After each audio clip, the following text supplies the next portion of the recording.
All right, let's see what happens here. Woo! Hey, everybody. Let me know when the feed starts. You guys too on Instagram. We shall see. Give me a quick message that that you're able to see me or that my buffer caught up. Yep, my audio should be fine. Let me double check. I think it is. My audio better be fine. Hey, guys, you can hear me, I'm hoping? You guys too on Instagram? Oh, good. There we go. Excellent. Well, I'm doing this on Instagram as well, just for fun. We'll see if anybody shows up on Instagram. I have no idea, but it claims it's live. Yeah, it's claiming it's live. I know you guys are live. We do have snow. Isn't that great? It was getting to be. I'd like to chat a second first, folks. Anybody who's new before you come in, just to give people a chance to get here, and also my family's going to drive me nuts. We're having another exchange of the nephew's kids' video and photos today. I love my family, but oh my God, it's nonstop. You know, I love this. I love this. I love it. Anyway, guys, we like to go for a quick moment before we jump in here. I think the Instagram start the latest. Oh, okay. They faked me out. Instagram is tricky. I'm literally doing this with two cameras right now. My phone is up there. Okay. Hey, Instagram. Sorry about that. You guys are here with YouTube, and we're going to see if this works. Hey, Alaska. I have spent so much time in Alaska. I used to work for the senator from Alaska, Ted Stevens, back when I was a Republican, and had been up there about 10 times. Wonderful state, wonderful people. You guys are perhaps even more direct than we Chicagoans. Hey, yay, people are showing up on Instagram too. So just so the Instagram folks know, I'm also doing YouTube on my laptop below. So if I'm kind of looking back and forth, that's why. Good to see you guys. What I'm actually asking folks to do on YouTube, and you Instagram folks as well, if you can just sort of say where you're from, because I think it's kind of fun for people to see. Belgium, Nova Scotia, very cool. Well, we just said Alaska. I love Alaska. How about on Instagram? Where are you guys from? I'm hoping my mic is working. Somebody on Instagram, Virginia. Yeah, my mic's working. Thank you. Good. Denmark. Lovely. Minnesota. Nova Scotia, we said. A lot of Canadians. We always get a lot of Canadians. Some Brits. Ireland. Great. Chicago, my hometown. Norway. Love to see that too. Fargo. Hawaii. I love to see people from all over. It's so much fun to see this. So yeah, folks, we usually just go a minute to let people come in and just kind of say hi. Sorry to the Instagram folks, you get to see my dog's cat litter. I apologize. It's hidden for the YouTube folks. Lithuania, that's great. But as I said, we usually go a minute just to let people come and arrive. People introduce themselves, where they're from, which I think is kind of fun for everybody to see, folks from all over the world. And then I will start with the updates. And with your questions, I'm actually putting numbers on my update pages so I don't screw it up. That's like a nightmare when you're giving speeches, is having your speech fall and all the pages get mixed up. And what you do is you put numbers on the top so that you don't lose them. All right, guys, we'll take another second here and I'll just dive in.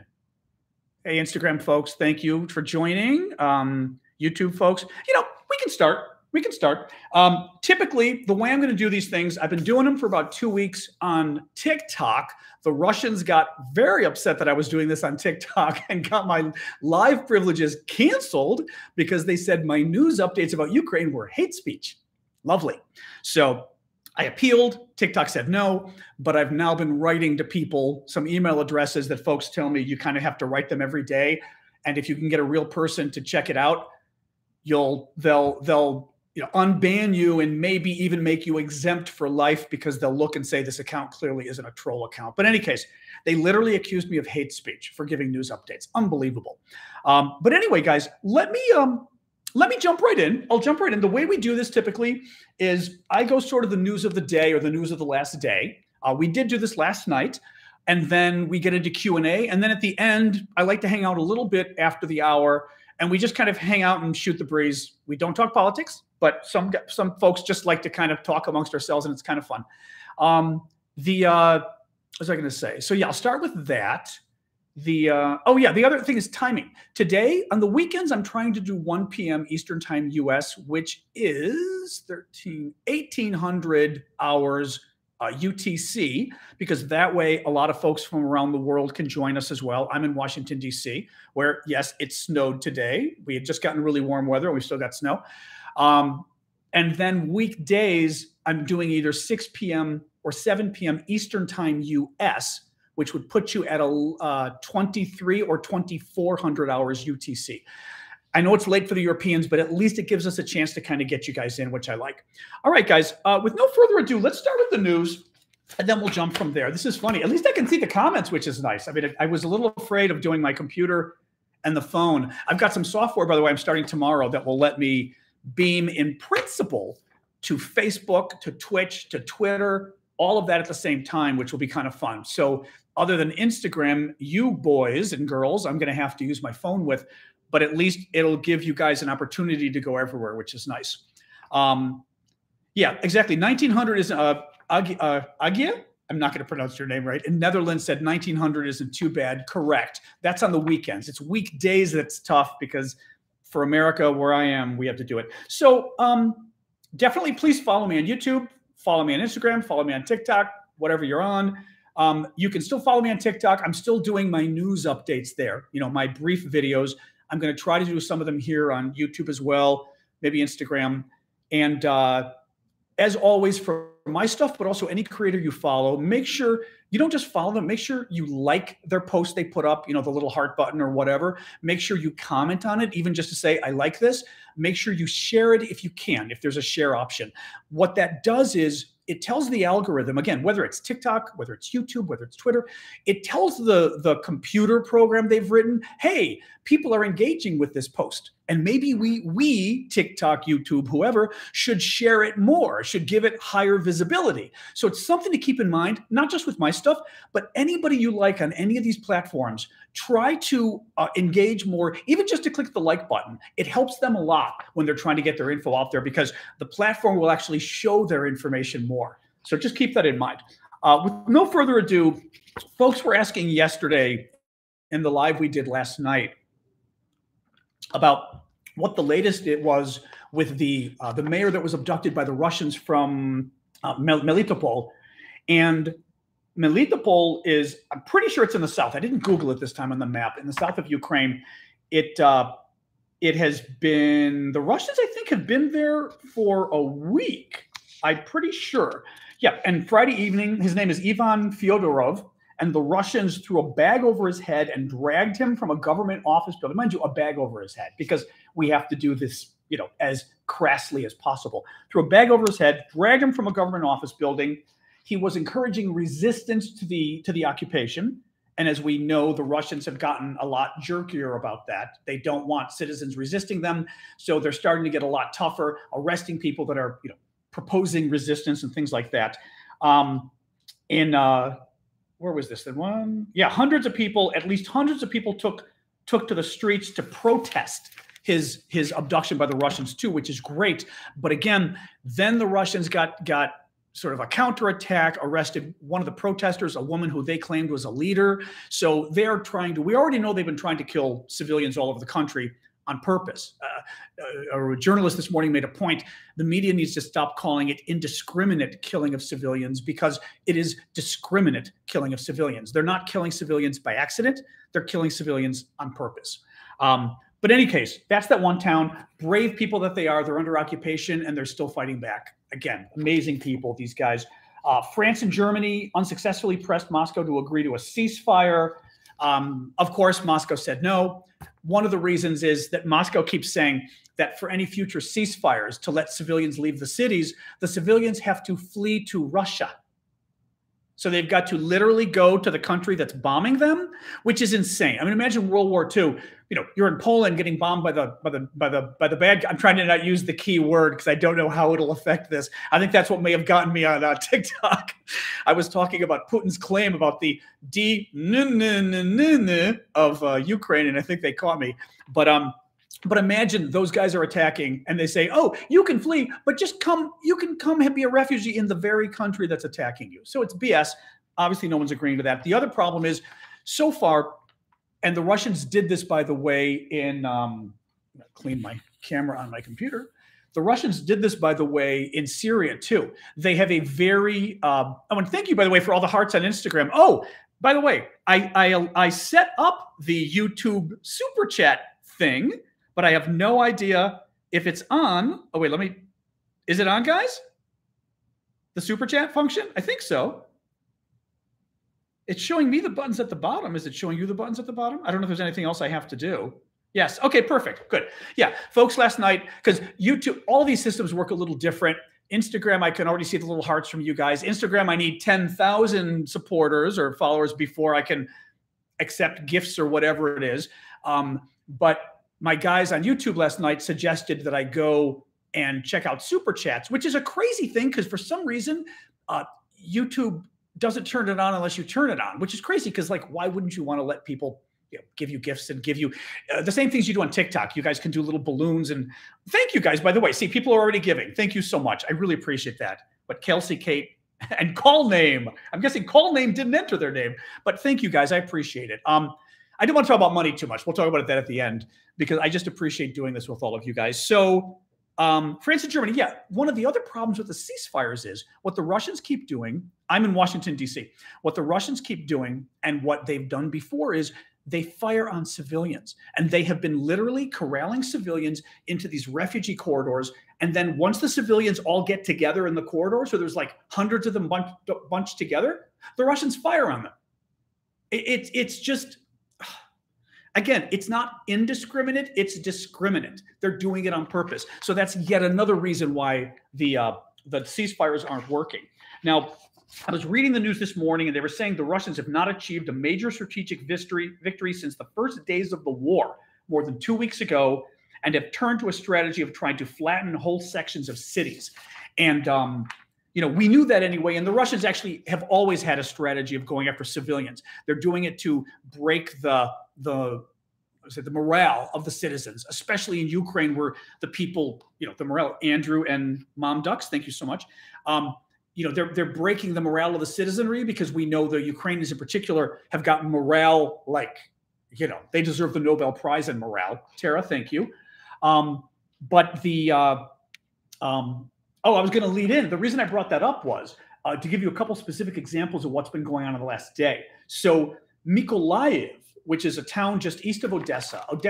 Actually, I tried to do this yesterday and pretend this was my map, but at least on YouTube, my nephew told me they flipped the room. So for me, I'm looking at my screen and my windows are on the left where they should be, but it switched it for whatever it is. Bottom line is Odessa is in southern Ukraine, bottom of the map, on the border, not on the border, but on the water, on the Black Sea.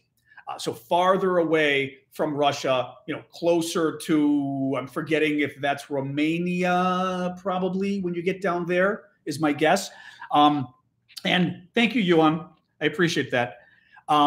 So they've been attacking Mykolaiv. I'll just read to the paragraph. It gives you the best update, and then we can talk about it. For 2 weeks, Russian forces have failed to take the strategic southern city of Mykolaiv.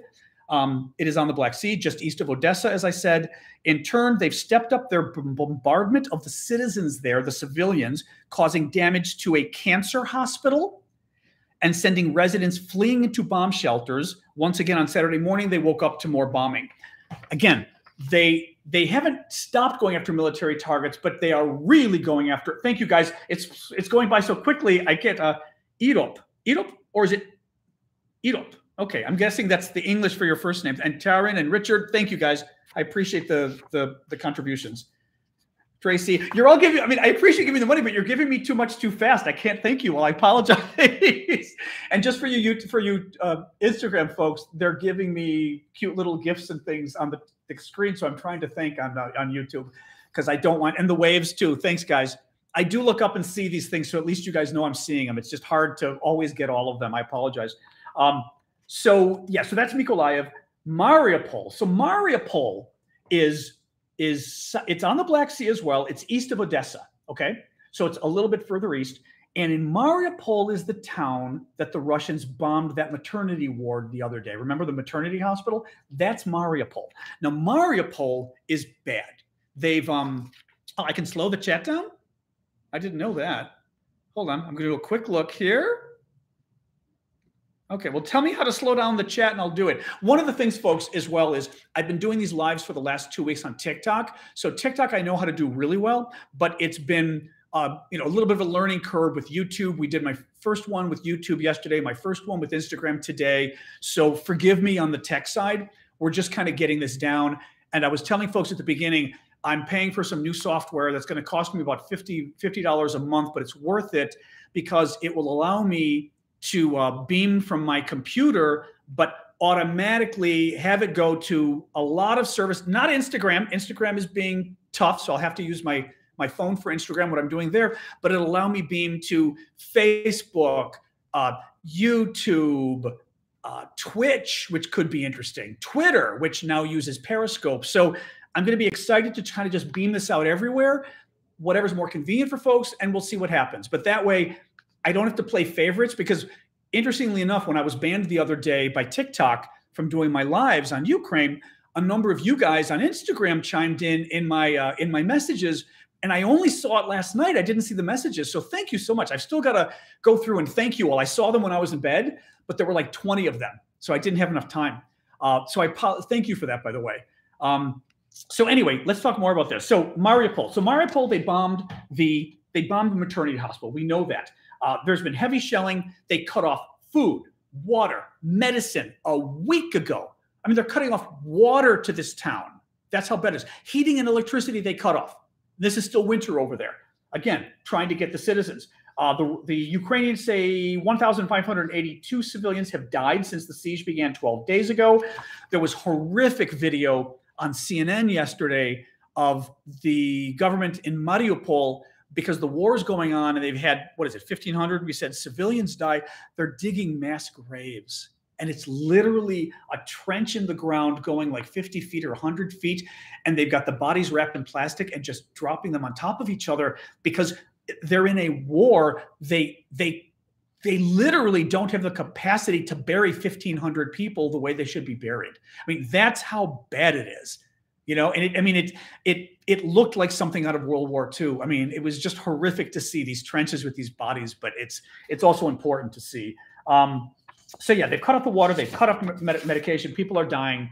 Russia is saber rattling again. Saber rattling is an expression in English which means to take your saber, your sword, and to clang it like against something to make noise. And the idea is to scare you, but it's not necessarily attacking you. They're just trying to scare you. So the Russians are saber rattling about the weapons that we around the world are sending to Ukraine. And what they said was, here's what they said. Now, mind you, the Russians are playing a game here, I think. But the Russians said that convoys with weapons sent to Ukraine will be legitimate targets of the Russian military, saying the thoughtless transfer of weapons such as anti-aircraft, anti-tank missiles could lead to serious consequences. Now, a lot of people took it to mean that Russia was threatening to attack these convoys when they're in the other countries. For example, let's say we're shipping anti-tank weapons to Ukraine and we're doing it via Poland, which nobody's really talking about where it's coming from because we don't want the Russians to know. But let's just assume some of it's coming from Poland, which is directly west of Ukraine. So it would be coming into Western Ukraine, where there isn't any fighting yet, but there will be soon. Well, the Russians left it vague. They didn't say we're hitting the convoys in Poland. They simply said we now may have to hit the weapons convoys. Well, this is kind of a BS thing. First of all, if the convoys are within Ukraine, of course the Russians will hit them because it is a military target. I don't want them to hit them, but they're weapons convoys in Ukraine. Why wouldn't they hit them anyway if they could? So that's stupid. I think what they're doing is they basically put out a statement saying nothing, because the Russians didn't say we're going to hit convoys in Poland. They simply said, oh, we're going to hit convoys that have weapons if you don't stop. Well, why aren't they hitting the convoys now?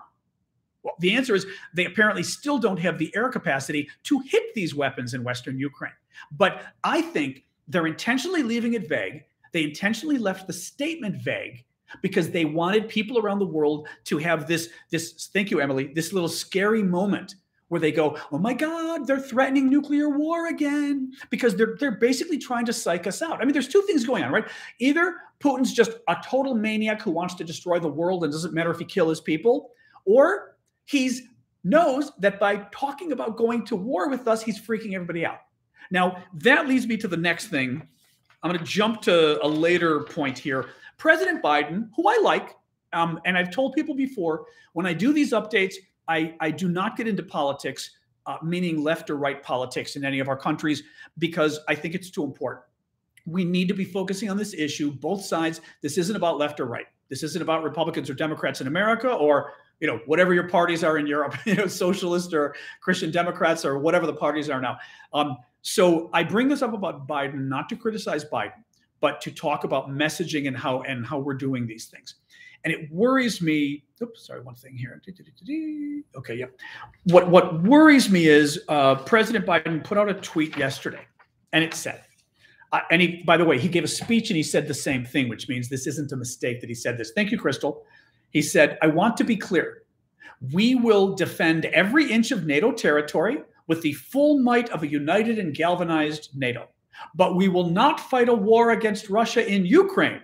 A direct confrontation between NATO and Russia is World War III, and something we must strive to prevent. Here's the problem. And again, part of my expertise is in political marketing. It's in analyzing the actual facts of what's going on, but also how you win battles in politics by how you message. And one of the big lessons is you do not repeat the messaging of the enemy. In this case, the enemy is Russia, and their enemy is to talk about nuclear war. Everything the Russians talk about is nuclear war, because guess what? They want to freak you out, and they want to freak you out. And they've learned in the past, even when they were the Soviets, they used to do this. They started way back in the Soviet era, and they've been doing it in the modern era. They talk about, oh, if the West challenges us, there will be nuclear war. And part of it is to scare their own populace, and part of it is to scare you. Traditionally, when we've had, like during the Cold War, we would often have a lot of peace protests and, among the left, pretty much, obviously. But they would protest and say no to nuclear war. And Putin, the Russians learned that it was a good way to freak out the left in our countries. And I would say, nothing wrong with being a pacifist. That's not the issue. But they would play psychological games. And they're playing a psychological game by calling it nuclear war. And I think, in principle, it's wrong for us to use the term. It's also wrong because that kind of puts Biden in a pickle. Now, let me say the pickle, and then let me say why I think he's doing it. If you can hear the wind going, we're getting like this is this polar, whatever they call it, vortex thing we're getting. I think Biden is saying this because his advisors told him it's the best way to avoid war with Russia is to make clear that we are not getting involved in a shooting war. Don't. If you see a NATO plane, don't freak out and shoot it on the Polish border, because we're not going to go to war with you. So he's trying to make expectations very obvious and clear. That's not a bad idea. The bad side of this is he's telling Vladimir Putin there is literally nothing you can do inside Ukraine that will cause NATO to stop you, that will cause NATO to send in troops to stop you. Now, you can think back to World War II to some things that a country could do, like Germany, right, within its borders or within a neighbor's borders. Auschwitz, for example, and some of the other camps were in Poland. They weren't in Germany.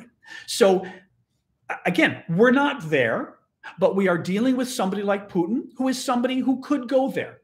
James Clapper, who's the former head of intelligence for the United States, very smart guy, retired now, was on CNN a few nights ago and talking about he calls Putin the 21st century Hitler. I mean, he actually uses the term. Clapper is a very serious man, very respected in foreign policy circles here in the States. So for him to call him a 21st century Hitler is a big deal. My point is, we shouldn't exclude what Russia might do to civilians. And for us to say, for example, there's now concern about chemical and biological weapons the Russians might use. Are we literally saying that if Putin uses chemical weapons and wipes out entire cities, if he uses chemical weapons in Kyiv and kills 1 million people, that we're literally not going to do anything about it other than more sanctions? I suspect we would do more, that the world would say that's it. But by telling him this, by saying, oh, no, there's nothing you can do because we will not get into a fighting war with you, because it would be World War III, I think it actually sends a message that you're safe to do whatever you want. Anyway, that's my take on how you do foreign policy. But as I said, I get why Biden's doing it in the sense that he's doing it because he's trying to convince the Russians not to worry. that everything's laid out nice and safely. Now, let's go with the target. So that was the Russians targeting. I think, as I said, so the Russians have said that they might go after our convoys of weapons. I think they're saber rattling, and I think they're basically saying that they're going to do it within Ukraine, which is stupid because it's like saying, we're warning you, we're going to go after Ukrainian troops. And it's like, you already are. And this is not a surprise. In any case, the bioweapons issue. So a couple days ago, Russia has been doing a lot of weird comments in the last couple days about biological and chemical weapons. And they're claiming that the U.S. has been helping Ukraine develop a biological weapons ability and blah, blah, blah, blah, blah. And the concern we're having, those of us on the outside, and the White House themselves even came out and said, this is Jen Psaki, who's the White House communications director, or I should say the press spokesperson. She came out 2 or 3 days ago and said, this sounds like Putin is preparing to use such weapons, and this is dangerous, and it could even be a false flag, meaning he would use the weapons and then claim Ukraine did it. Oh my God, Ukraine just dropped chemical weapons on its own towns. This is why they're Nazis, right? When it was actually Putin who did it. The fact that the White House says they're concerned about that means they are concerned about it. It means they got some intelligence privately that says, we think he may be preparing to do this. And Putin has used chemical weapons before. Well, same thing with the bioweapons. They're making this ludicrous claim. It's been fact-checked. You can Google it, but claiming, oh, the U.S. is working in cahoots with Ukraine to build up with their biolab capacity and blah, blah, blah. Well, what the U.S. is doing with Ukraine is helping them eliminate their biolabs, first of all, that the Soviets had set up years ago. Because remember, Ukraine was Kate, thank you, by the way, it was part of the Soviet Union. So we've been helping them get rid of that. And they have, this is the best part, and Fox News jumped on this, and I've got to say, the Republicans overall have really been great on this. And Republican members of Congress, Republicans around the country with Democrats, we've all been unified. This is great. Tucker Carlson on Fox News did it again, though. He went on last night and claimed that all the experts are saying Ukraine has biological weapons that we're helping them with, and they're developing them. Ukraine has biological weapon labs still because A, they're trying to get rid of the poison, the bad stuff. B, they're trying to study and develop countermeasures in case Russia releases biological weapons. They're not developing biological weapons. They literally have biological labs that are trying to figure out how the hell do you stop this once it's happening. And unfortunately, Tucker jumped on it, and it's Russia's talking point. But again, I'll move on to the next topic. The concern there is that Russia is telegraphing that it's going to release a biological weapon somewhere. You're not going to see them do it. And they're going to say, oh, this town got wiped out by a biological weapon. It must have been Ukraine. Our missiles must have hit up with their secret plant, so that they're planning to do this stuff. And again, the other countries, we all have to figure out, what are we going to do in response? Are we going to let them do this? Are we going to treat it as, well, it's in Ukraine's borders. What do you do? The other thing was just give you another fact check too. So the United Nations disarmament chief said that the agency had no evidence of any biological weapons programs in Ukraine, period. You guys had asked about, I did a little research on it. Folks, last night we're asking if I had any updates about the Russian drone that crashed in Croatia, which is crazy because that's former Yugoslavia, which means it had to cross Hungary, and I'm forgetting where, maybe in the article I copied here, it had to cross Hungary and where else? Oh, and Romania. Well, it's true. A Russian drone crossed Hungary, it crossed Romania, and made it all the way to Croatia. We're talking north of Greece here, okay? It made it to Croatia, and the Croatians are pissed. Understandably, the Croatians are upset because they're saying, okay, NATO, you didn't even warn us this was coming. The NATO countries are trying to say, oh, we saw it, we were monitoring it, but it went, Romania, is it Romania or Hungary? One of the countries is saying, I forget, I think it was Hungary, said it went so quickly through our border that it was only there for 3 minutes. We didn't have time to shoot it down. I hear this story and it freaks me out a little bit because it kind of sounds like the Russians pulled a fast one on us, and isn't it north? Croatia's north of Greece. Oh, you're checking Google Maps. Okay. Oh, Croatia's NATO. I'm sorry. I forgot Croatia. Okay. I did forget Croatia was NATO. Okay. Sorry about that. Even more so. I get confused with the former Yugoslavian countries as to which ones are NATO and which ones are coming in. So that's, yeah, sorry about that, Croatia, if any of you are out there. But that's even more reason why Croatia should have been notified immediately, being NATO. You know, their concern, and my concern too, is the Russians are playing games. The Russians sent that drone in, I think, to test our capacity. And what they've now found is they can send a drone in, and either we're not going to stop it or we're not even going to see it. That's really dangerous because, as we know, these drones, you can do a lot of damage with a drone. The U.S. has done it in Afghanistan and Iraq. We've been seeing the Ukrainians have a Turkish drone that's really effective that fires, and they've been using it to take out a lot of the military hardware on the ground. So anyway, I get where the Croatians are coming from. This is kind of crazy.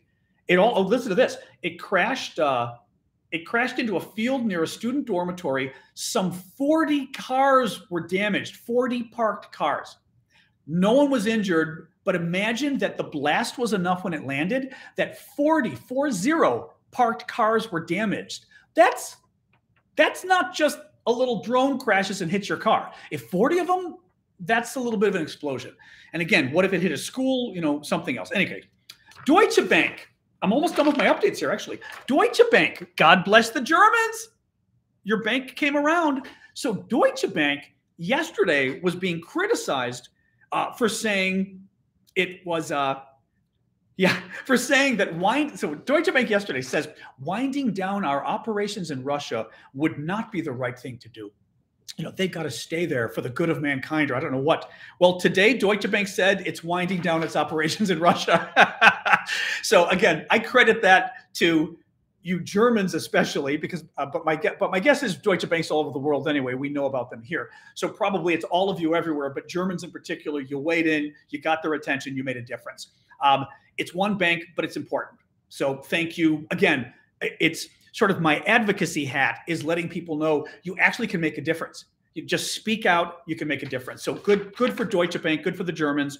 The Ukrainians released an estimate of their number of war dead.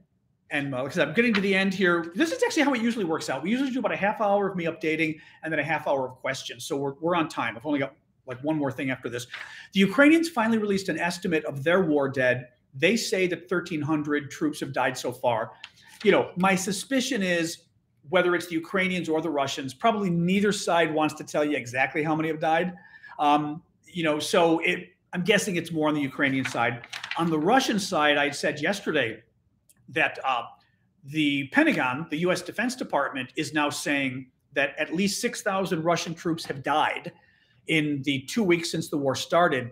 And what is particularly interesting about that is I've said this before to some of you, so any of you who remember me telling you, don't write it. But I want someone out there who didn't hear me tell you the answer. So we've got 6,000 Russian troops died in Ukraine in the last 2 weeks. How many Russian troops do you think died in Afghanistan over the 10-year period of the war when Russia invaded Afghanistan? And keep in mind that that invasion was a big deal. The number of war dead they had was a big problem for Russia. This mother's movement took off. I mean, it was a huge deal. Okay, see, you guys know. All right, the people, at least the people okay, you guys do seem to know, both of you, the Instagram folks and the YouTube folks. You're both getting close, and some of you are getting exact. It's 14,500. I mean, it may be 14,483 or something, but 14,500 Russians died in Afghanistan over 10 years. That means in the first 2 weeks in Ukraine, they lost 41% of all the troops they lost in Afghanistan over a 10-year period. For almost half of the Afghanistan deaths in 2 weeks. That's a lot of troops.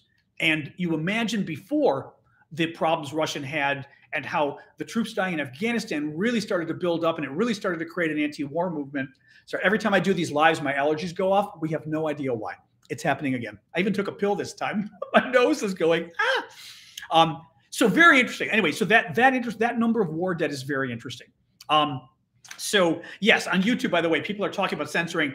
I think for both of these, I turned on some of the clean chat features just because I know on TikTok we had a massive Russian invasion. We had our own invasion on TikTok, and that's what got me banned from the lives.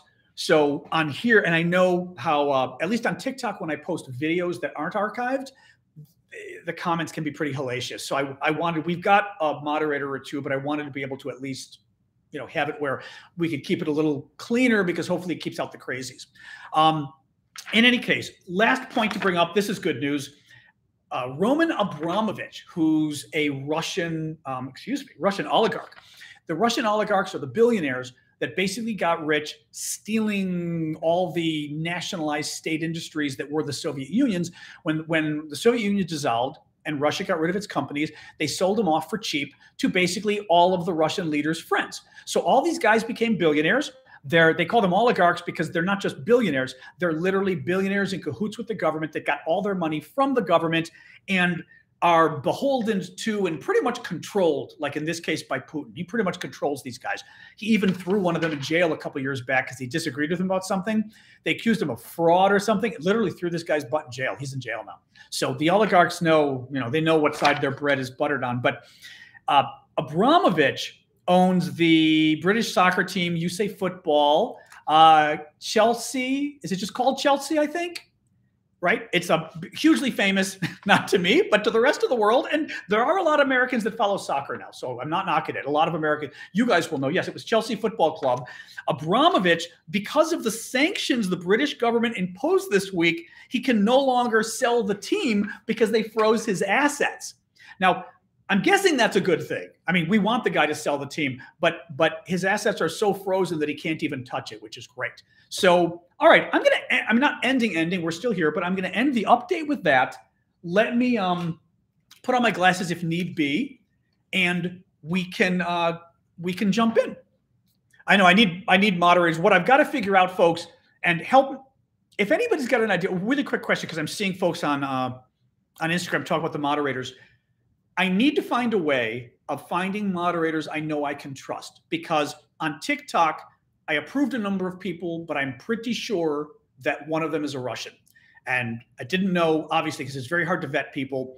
And the person's been, when I was doing lives, they were banning people that weren't even speaking. So clearly they were there to cause mayhem.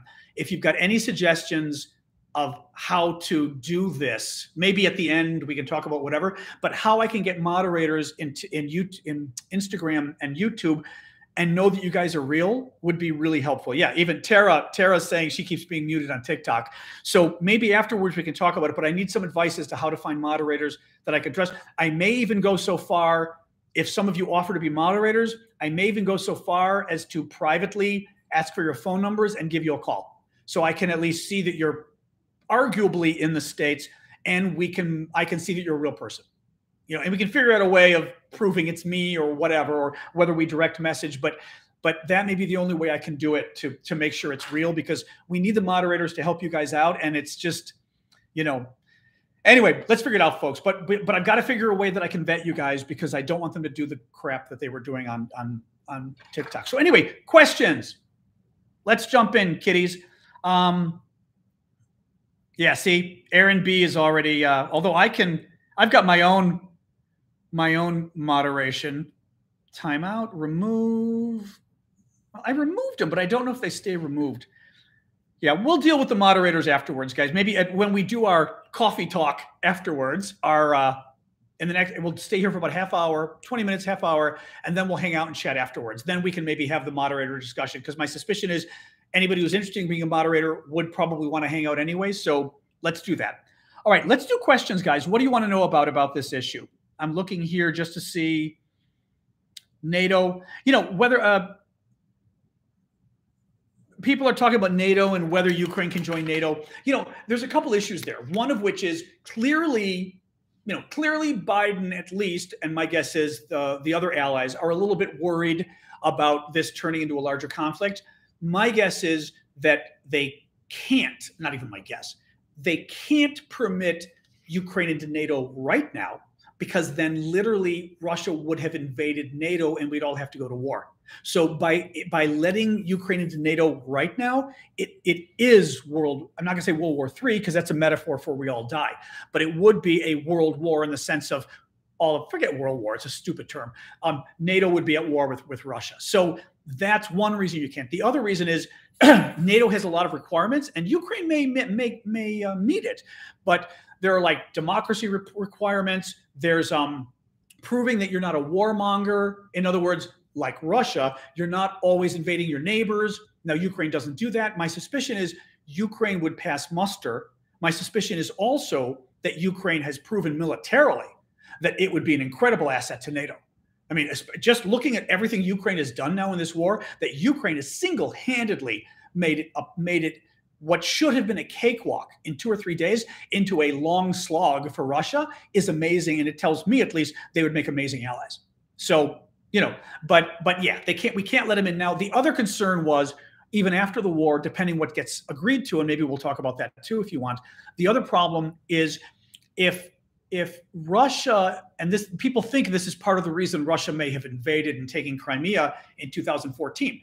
Russia invaded and stole some land, this peninsula in the south of Ukraine, sticking into the Black Sea, right? Like Turkey, west of Turkey, Black Sea, this Crimea. They stole it in part because if Ukraine joins NATO, you've got Russian troops annexing NATO territory in Crimea, which means we all go to war.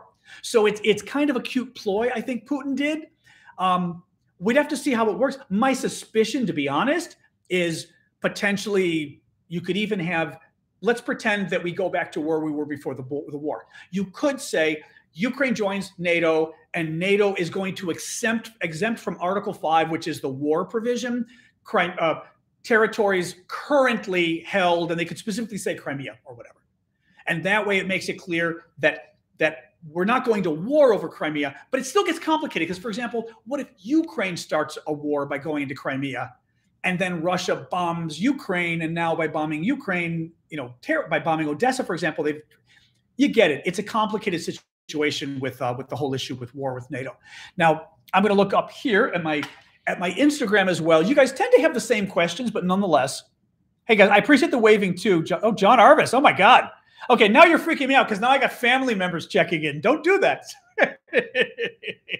I'm going to be more nervous if I know. The worst one is I don't want my mom. Nobody has to tell my mom how to get on here. When my mom finds out I'm doing this, she's going to go, tell me how to get on that. And then I'm going to be like, oh God. At least I don't swear on here like I do on my podcast, so I know that's good. Well, exactly. There you go. People are talking about the NATO issues for getting in, not being in conflict with another country. That's an interesting question. So, Official Savage Sage, I want to know your thoughts on China. Whose side are they on? Boy, that's a good question. China, before the war, China clearly had been saddling up to Russia to form an alliance against the United States.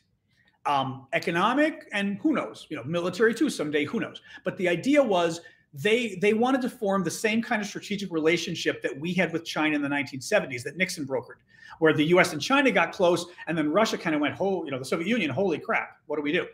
Well, the Russians wanted to poke us by doing this, and the Chinese definitely wanted to poke us by doing this. The funny thing is, now, mind you, Chinese state television, okay, China's a dictatorship. Let's not make any bones about that. I would even argue potentially worse dictatorship than Russia. Probably it is, although right now, Russia's, I think, almost at a par with China with the way they've cracked down since the war started. But okay, so it's a dictatorship. China, what was I going to say with this, with China? And yeah, so China State TV has been repeating the Russian claims about these biolabs or the chemical weapons or whatever, that the US is secretly working with Ukrainians. So they're repeating the propaganda. But at the same time, I was just reading this yesterday, China's beginning to freak out because they kind of realize they picked the wrong team. And I think it's in two ways. One, the Russians are so brutal that China's coming across as their, one of their only allies, certainly their only real ally. I mean, Russia's other allies are Syria, Venezuela, maybe, North Korea, Cuba, and somebody else, some other small country. I mean, these are not great allies to have. And China, right? China's been careful on how they're They're talking about the war, but clearly China is their ally, and China's beginning to freak out. So I think it's because of the Putin's desire to just kill civilians willy-nilly, and China can read the room. They're reading the international room, and they're seeing how ticked off people are getting internationally, and they don't want to be tied to it. Two, China, I think, well, just that, going forward, this war isn't going well for Russia. I think China thought, we're going to support Russia. Russia probably promised something in exchange to China. I don't know what, vodka, caviar. I'm not sure what you can give from Russia that actually matters. Well, I shouldn't say that. Oil and gas. My guess is maybe they promised a sweet deal on oil and gas, maybe even a border dispute, something they promised them. If you support us, and the Chinese thought, well, just like the Russians did, this war is going to be done in 3 days. In 3 days, the Russians will own Kyiv, the capital. It'll be over, and everyone's going to forget we got involved. Well, now it's turning into a long war. Now it's turning into a war where people are talking about Putin possibly using biological and chemical weapons. And China is literally going, oh, God, what did we do to brand China? Like now China, meaning the brand of China, is looking really bad. Then, frankly, you see what happened with me on TikTok, a company owned by a Chinese company. Now, yes, it's not owned by the Chinese government. The Chinese government has a stake in the company that owns TikTok. And because it's a brutal dictatorship, that company that owns TikTok knows exactly what it's supposed to do and when it's supposed to do it. There is no way, unfortunately, I still like TikTok, but there's no way they can operate freely. So my guess is, it is possible I got banned from TikTok because I was doing these Ukraine updates, because TikTok's algorithm, its computer program, saw 100 accounts that were really Russians complaining of hate speech, and it has a trigger and says, well, if 100 accounts say it, it's true. Or literally, Russians complained to TikTok, Russians complained to Chinese and said, this account's got 360,000 followers, it's got too many people.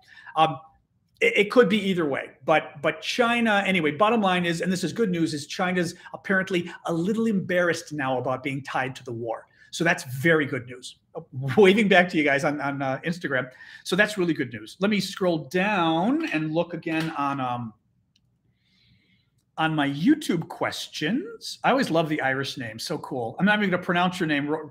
Royshin? I'm never gonna pronounce your name right. Irish names are so cool because they're written in such a way that you look and go, huh? And then you hear it and go, oh, that's really cool. But like Siobhan, all of us know from Succession, seeing the way it's written out. So yeah, what other questions? No, there's no more about Chernobyl. I mean, Chernobyl, I talked about this last night too, but just to give a quick update. Chernobyl nuclear plant, northern Ukraine, had a meltdown. I mean, literally had a nuclear meltdown in 1986. It's hard thinking back to the 1900s nowadays. 1986, and it was the worst. It is still to date the worst nuclear accident in the world, far worse than Fukushima. Remember the one in Japan when the tidal wave hit. The reactor at Chernobyl is in a cement sarcophagus. Maybe it's also got metal, but it's a big sarcophagus covering the reactor because it basically it's just protected, the radiation from getting out. And my guess is that reactor has to stay there forever. Well, the Russians coming down from the south, somebody Googled for me yesterday, Russia is only 243 miles or something from Kyiv, the capital of Ukraine. This I can show you. So let's pretend this is Kyiv, or Ukraine, excuse me. Kyiv is towards the top and Russia's right here, only like 243 miles away. Chernobyl's in between. So Kyiv, Chernobyl, Russia. So the Russians come down. They see Chernobyl. What do? They decide they want Chernobyl. Who knows why? They start bombing Chernobyl. They're firing at Chernobyl. You remember they started a fire. They started a fire at one of the facilities associated with Chernobyl.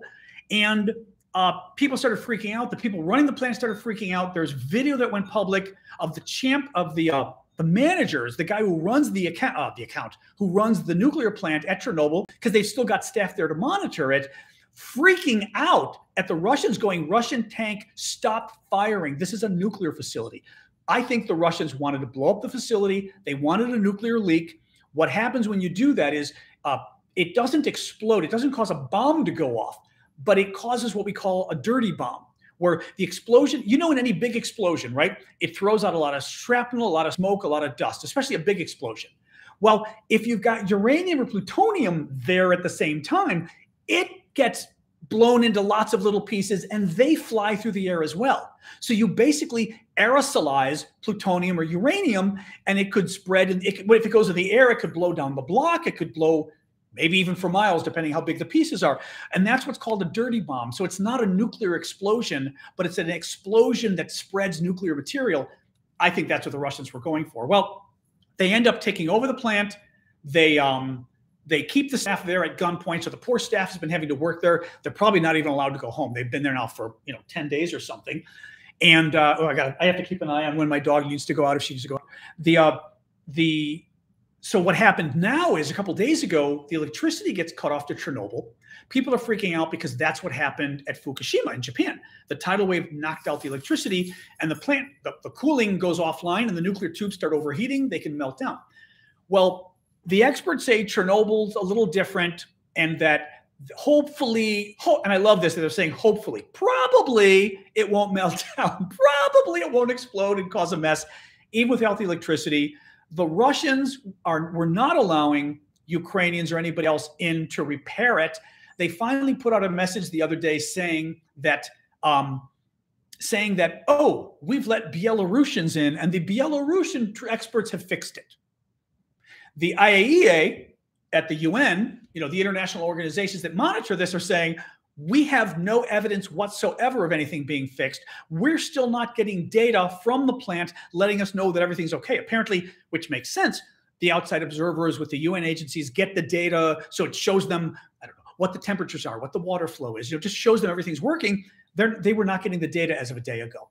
And the fact that the Russians lie about everything, and the fact that the Russians appear to have wanted to blow up Chernobyl anyway, makes you wonder if they wouldn't love for this to be a situation where they cut off the electricity and Chernobyl ends up going up. I can hear my dog. I'm listening to my dog behind me walk around. So that's the deal with Chernobyl. Crazy. Let me have a sip of water and we'll go for another one. I don't have a picture of the sarcophagus, somebody was asking, but you could easily go online. That's easily to Google. They'll show you it. Oh, a picture. I don't know about pics right now of it, but you can go and Google it and see what it looks like. But yeah, one hopes we're getting the real information there. Let me look again up here. Yeah, that was a TikTok question about Chernobyl. So I will look here. Oops, sorry, I got my preferred glasses. These are I read better and I think these look better. What else we got here? Questions from you guys on another topic. What do we got? It's good because a lot of you are conversing with each other, which is great. I'm just trying to see if you've got any well, here, you know what? If you've had a good question, post it again. They're bringing in the Syrians. Yeah, the Russians are allegedly or supposedly bringing in the Syrian fire. Well, the question with the Syrians originally was, were they bringing in Syrians or were they bringing in Russians who fought in Syria, Russian mercenaries? I think now we're hearing they may even be bringing in some Syrians. We know that they brought in Chechens, and this was pretty wild. So Chechnya, a territory or whatever. Yeah, see, there's Sasha going into her bed in the back. You guys can't. Sorry. There we go. I'm trying to give YouTube. There she is at the bottom. Trying to give the YouTube folks the Sasha cam as well that the Instagram folks are getting. The Chechens, so Chechnya, region in Russia. The Russians bring in a couple thousand Chechens to fight, and I compare these Chechen mercenaries to the fighting Uruk-hai in Lord of the Rings. Like, they're the bad guys. They're the dirty fighters, the nasty fighters, the guys who pride themselves on scaring the hell out of you, right? And the Chechen fighters are already in Ukraine, and there's a camp of 300. This was a great story. Camp of 300 of them the other day. It was March. I remember March 5th because I saw the timestamp. And they think they're being really too cute by half. So they're filming video of themselves, all sitting together, all chanting, looking scary. All of them were praying because they're Muslim. So they were kind of doing this, the prayer mat thing together. And honestly, my suspicion is even that was propaganda because they were trying to play on, certainly in the West, there's a Islamophobia, right? That's seeing Muslim fighters praying. Oh, I wonder whether they were trying to do some of that too with Ukraine. They were trying to play on the prejudices. But no matter what, there's 300 Chechens at this camp, and they film the camp. They film them. They've got Arabic music in the background, and it's this very scary script. And supposedly they filmed it in a way so nobody would know where they were, but they were in Ukraine. Then they put up a paragraph, and the paragraph is just something out of, over the top villain talk of, you are Nazis, we will come and get you, and it concludes by saying, we will get you, we are jihad. Like they're declaring a jihad on the Ukrainians. 2 days later, the Ukrainians sent some missiles in, blew up the entire camp. Everyone's gone. Very interesting question, because it makes you wonder whether someone helped them identify that. Who knows? I would not be surprised if some other intelligence services helped them. I also would not be surprised if the Ukrainians did it themselves, because clearly they have proven themselves to be quite a formidable force. So I wouldn't be surprised if their military intelligence and all of that is pretty great too. MiG update. The MiGs are screwed. The MiG updates, there ain't going to be any MiGs at this point unless something changes. Basically, so you all know about a week ago, there was talk about MiGs going from Poland. MiGs are fighter jets, Soviet-made fighter jets, going from Poland to Ukraine. The idea was Ukraine was part of the Soviet Union. Remember that? It was one of the republics of the Soviet Union. And, Poland was a satellite state of the Soviet Union. It was part of the Warsaw Pact, which I would argue was a bunch of countries being held hostage by the Soviets, and their people were pretty much imprisoned. They couldn't leave. We all know about the Berlin Wall and people dying trying to get over the wall to Germany, or West Germany at the time. So about a week ago, thank you, Audrey. About a week ago, we started hearing rumors, a week and a half ago, that Poland, which inherited its MiGs, because the Russians pretty much the Russians armed the Polish military when they were part of the Warsaw Pact. They gave them MiGs. Well, Ukraine, same thing. Ukraine was armed when it was part of the Soviet Union. They gave them MiGs. So both countries use MiGs, which are fighter jets. I would say akin to our F-16. Our F-16 is probably better. I guarantee our F-16 is better. Even not being a military guy, I don't even want to hint that, because the military guys are going to go, are you kidding? And the idea is, even if the MiGs are a little different, the Ukrainians are trained on using MiGs already, so giving them MiGs from Poland is an easy match. Giving them F-16 is very hard for them to figure out. Thank you, Debbie. So the U.S. NATO comes out and denies that and says, no. There's no deal. We're not talking about giving them MiGs, so the deal gets shut down. Then a week later, Kiki John, I'm waiting for one of you to put some people are giving me some nice gifts on YouTube, so I'm thanking them. I'm waiting for someone to put a really nasty name that I'm going to be afraid to pronounce. SHR33, thank you, you too. So what happened now is, over the weekend, Poland comes out and says, and thank you again for the gifts, guys. I'm just going to continue with this for a second. So Poland comes out and announces, we have decided that we are going to send our MiGs for free to Germany, to Ramstein Air Base, which I believe is a U.S. air base in Germany, for free. We're going to give them away to the Americans there, and the Americans can do with them what they want. And obviously, that's a cute way of saying the Americans can give the planes to Ukraine.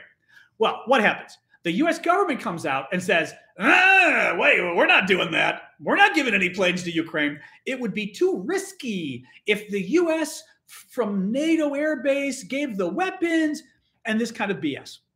Now, what I think it's BS, because a lot of people have said, and I think it's a good thing they've said and a correct thing. They've said, okay, we're allowed to, yeah, thank you, Air Force veteran Audrey wearing, I knew the F-16s had to be way better than the MiGs. Also, just because the F-16s are going to be modernized and the MiGs are probably garbage, I would imagine.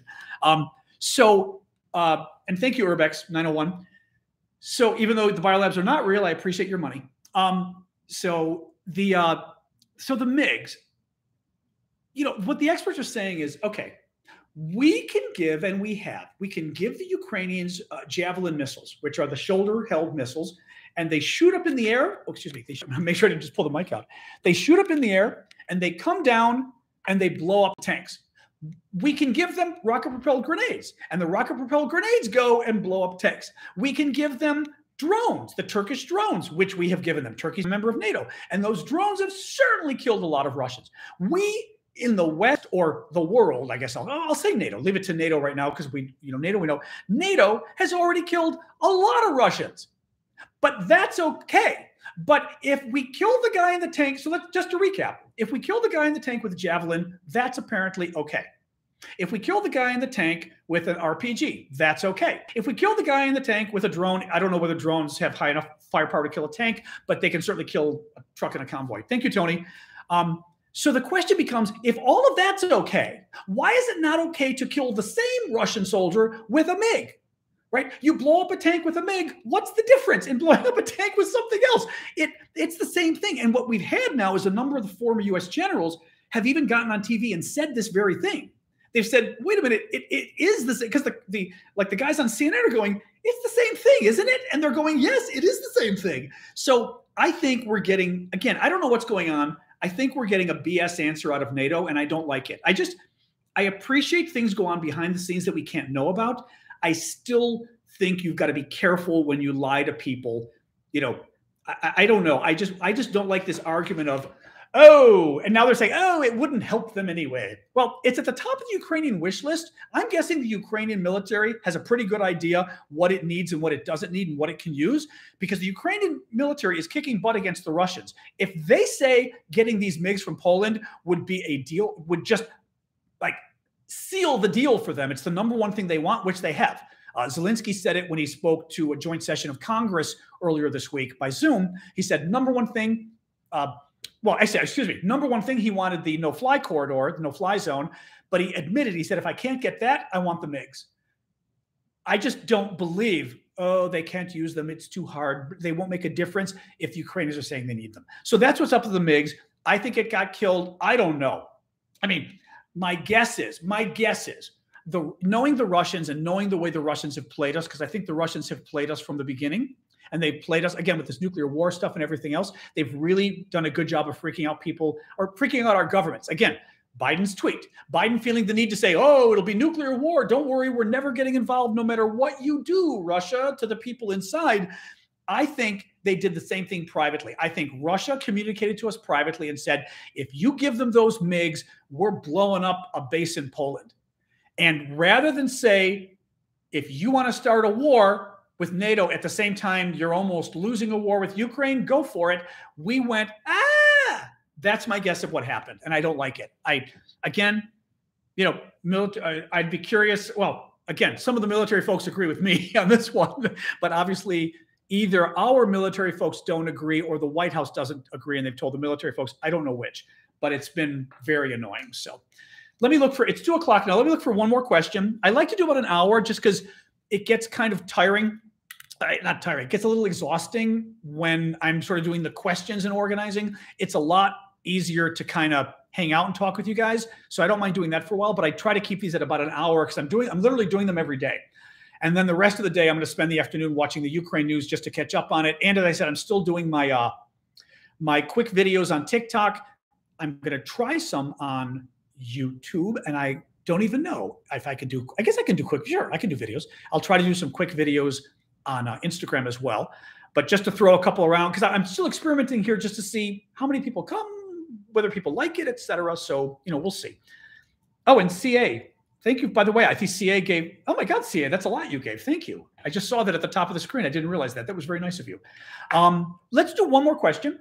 And then we can, oh, you know what? Fine. Let me look. I'm going to go back to Instagram, guys, because you guys were very, because I just did that last one from my YouTube folks. And then, like I said, afterwards, let's chat. Once we get into our hanging out, our coffee talk, I do have some coffee to finish. We can talk about moderating and everything else. Paisley Puppy writes, in 2 weeks, Putin turned the second strongest army in the world into the second strongest army in Ukraine. Yeah. Or he turned, excuse me. No. In 2 weeks, Putin turned the second strongest army in the world.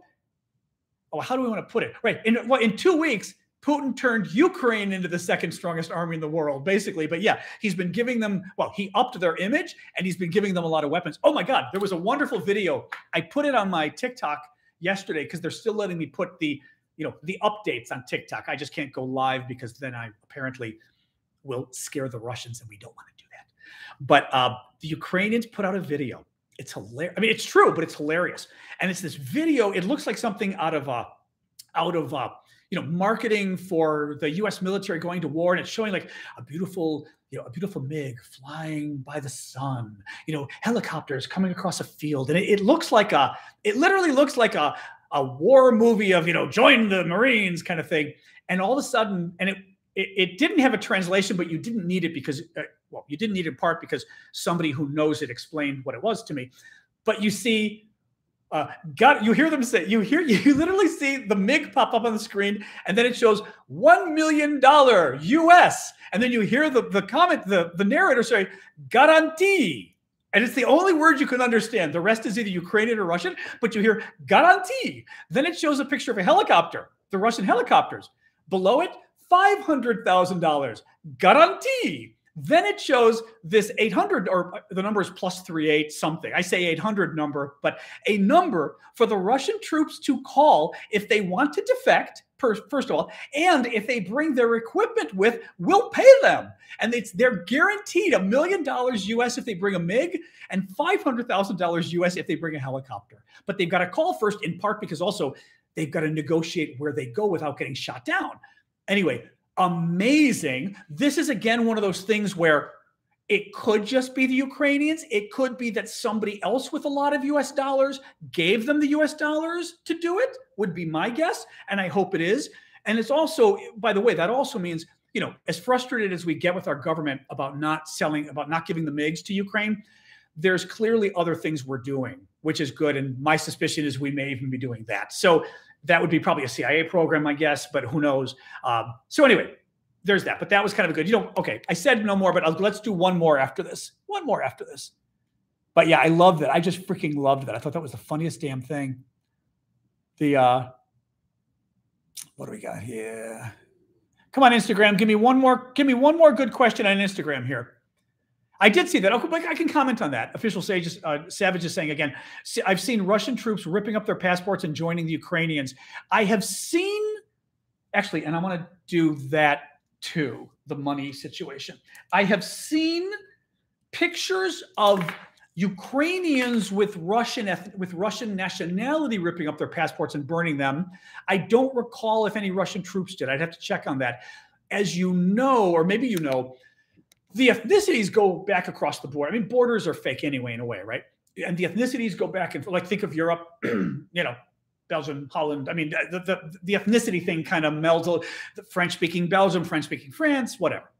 I know I'm probably going to misspeak about the borders. I don't mean to, but there are a lot of Ukrainians that are ethnic Russians. There are a lot of Ukrainians. The guy I had on I did a live with somebody, TikTok live back when. The app that shall not be named live with somebody from Ukraine about a week or two ago. And he's originally from the town of Kherson, which is in the northeast by the Russian border. They're obliterating the town, and it's a Russian-speaking town. He said, and I was surprised in the interview, he said, I spoke Russian until I was 10 years old. I spoke it with my family. It wasn't just because it was taught in school. That's what my family spoke. And he had to learn Ukrainian at age 10. He had to start studying Ukrainian because he was going to need it for school. Because I think from what I heard in Ukraine, your school exams, I think they must have those high school exams like you guys in England have and or in the UK have, the French have the bac. England, I'm not even going to, because Harry Potter ruined it for me. Oh, they're O levels. That's what I was going to say.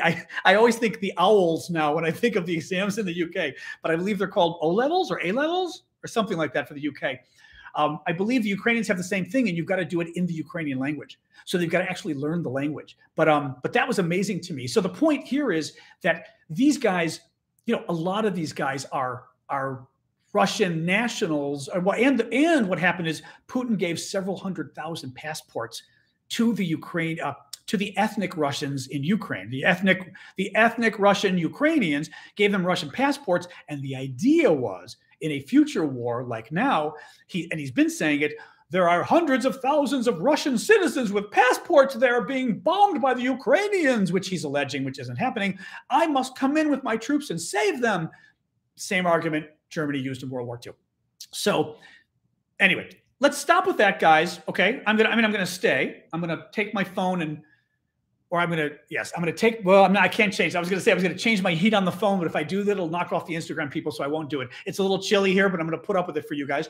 I am going to grab my cup of coffee, nuke it for a second, as we say here in the States. An Irish friend, and we're going to this is coffee talk time. So no more Ukraine.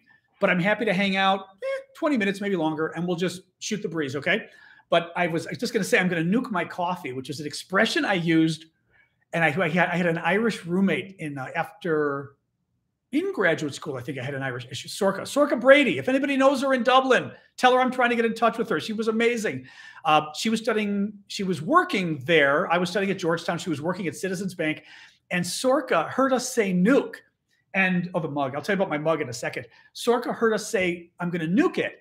And I forgot what she thought it meant. She thought it meant something else. And she didn't realize we meant it like, you say I'm going to put this in the microwave to nuke it, to get it a little hotter.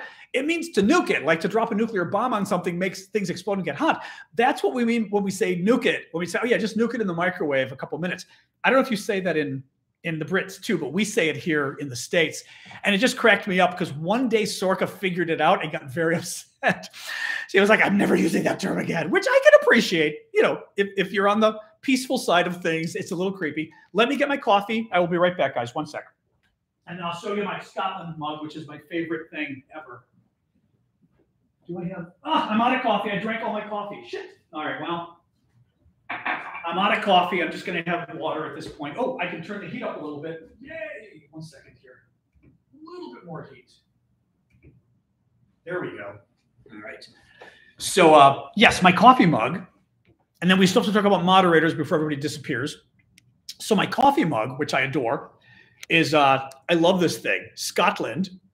You can sort of see how big it is. These are the Starbucks mugs that they used to make that were totally cool.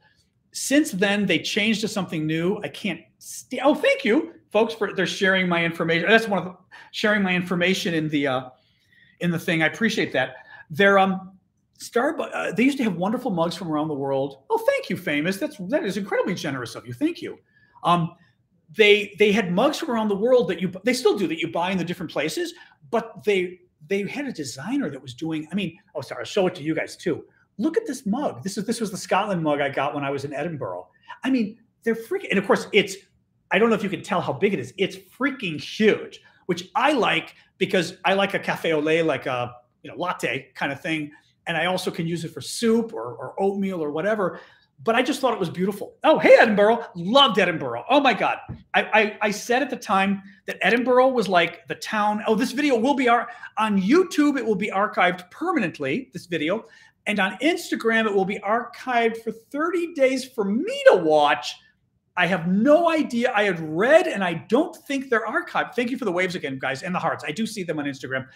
I'm not sure how that works, whether on Instagram you can actually see the live afterwards.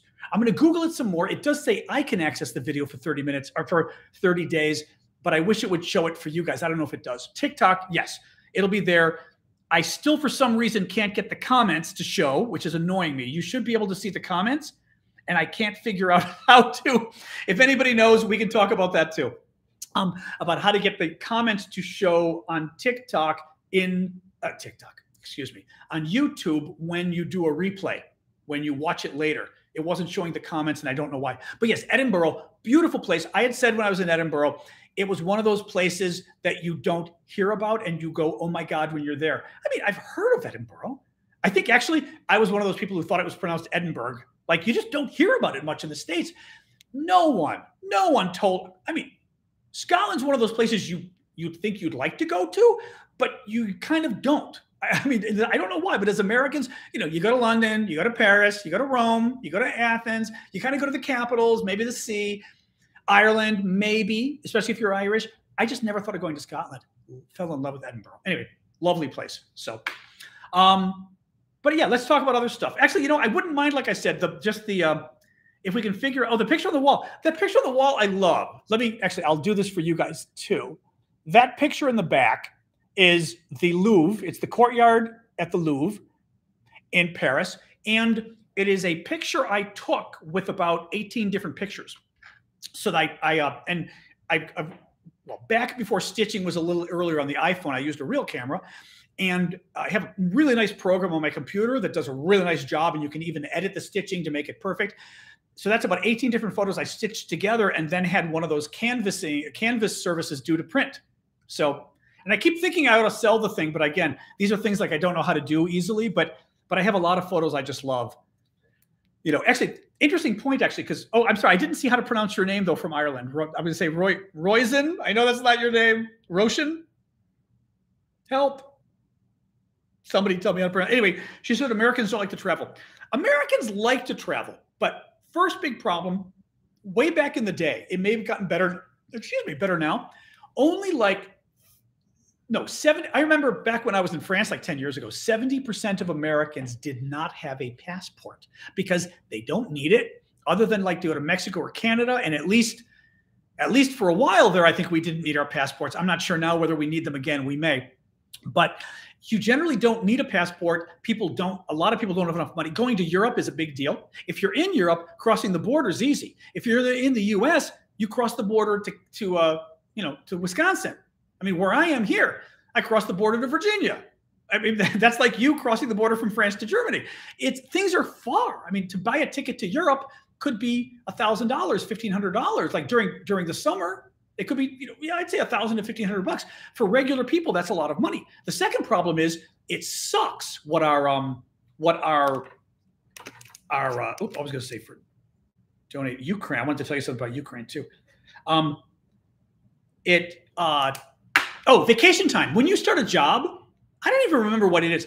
A lot of jobs don't give you any vacation time for 6 months. I had that with one of my jobs for 6 months because you're like, probation or something. You literally can't use any of your vacation.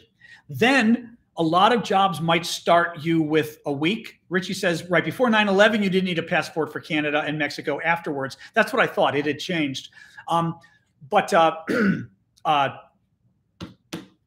was saying, shoot, I hate this. This is why it's hard for me to go back and forth from chatting and looking at the comments. I start to forget what I was saying.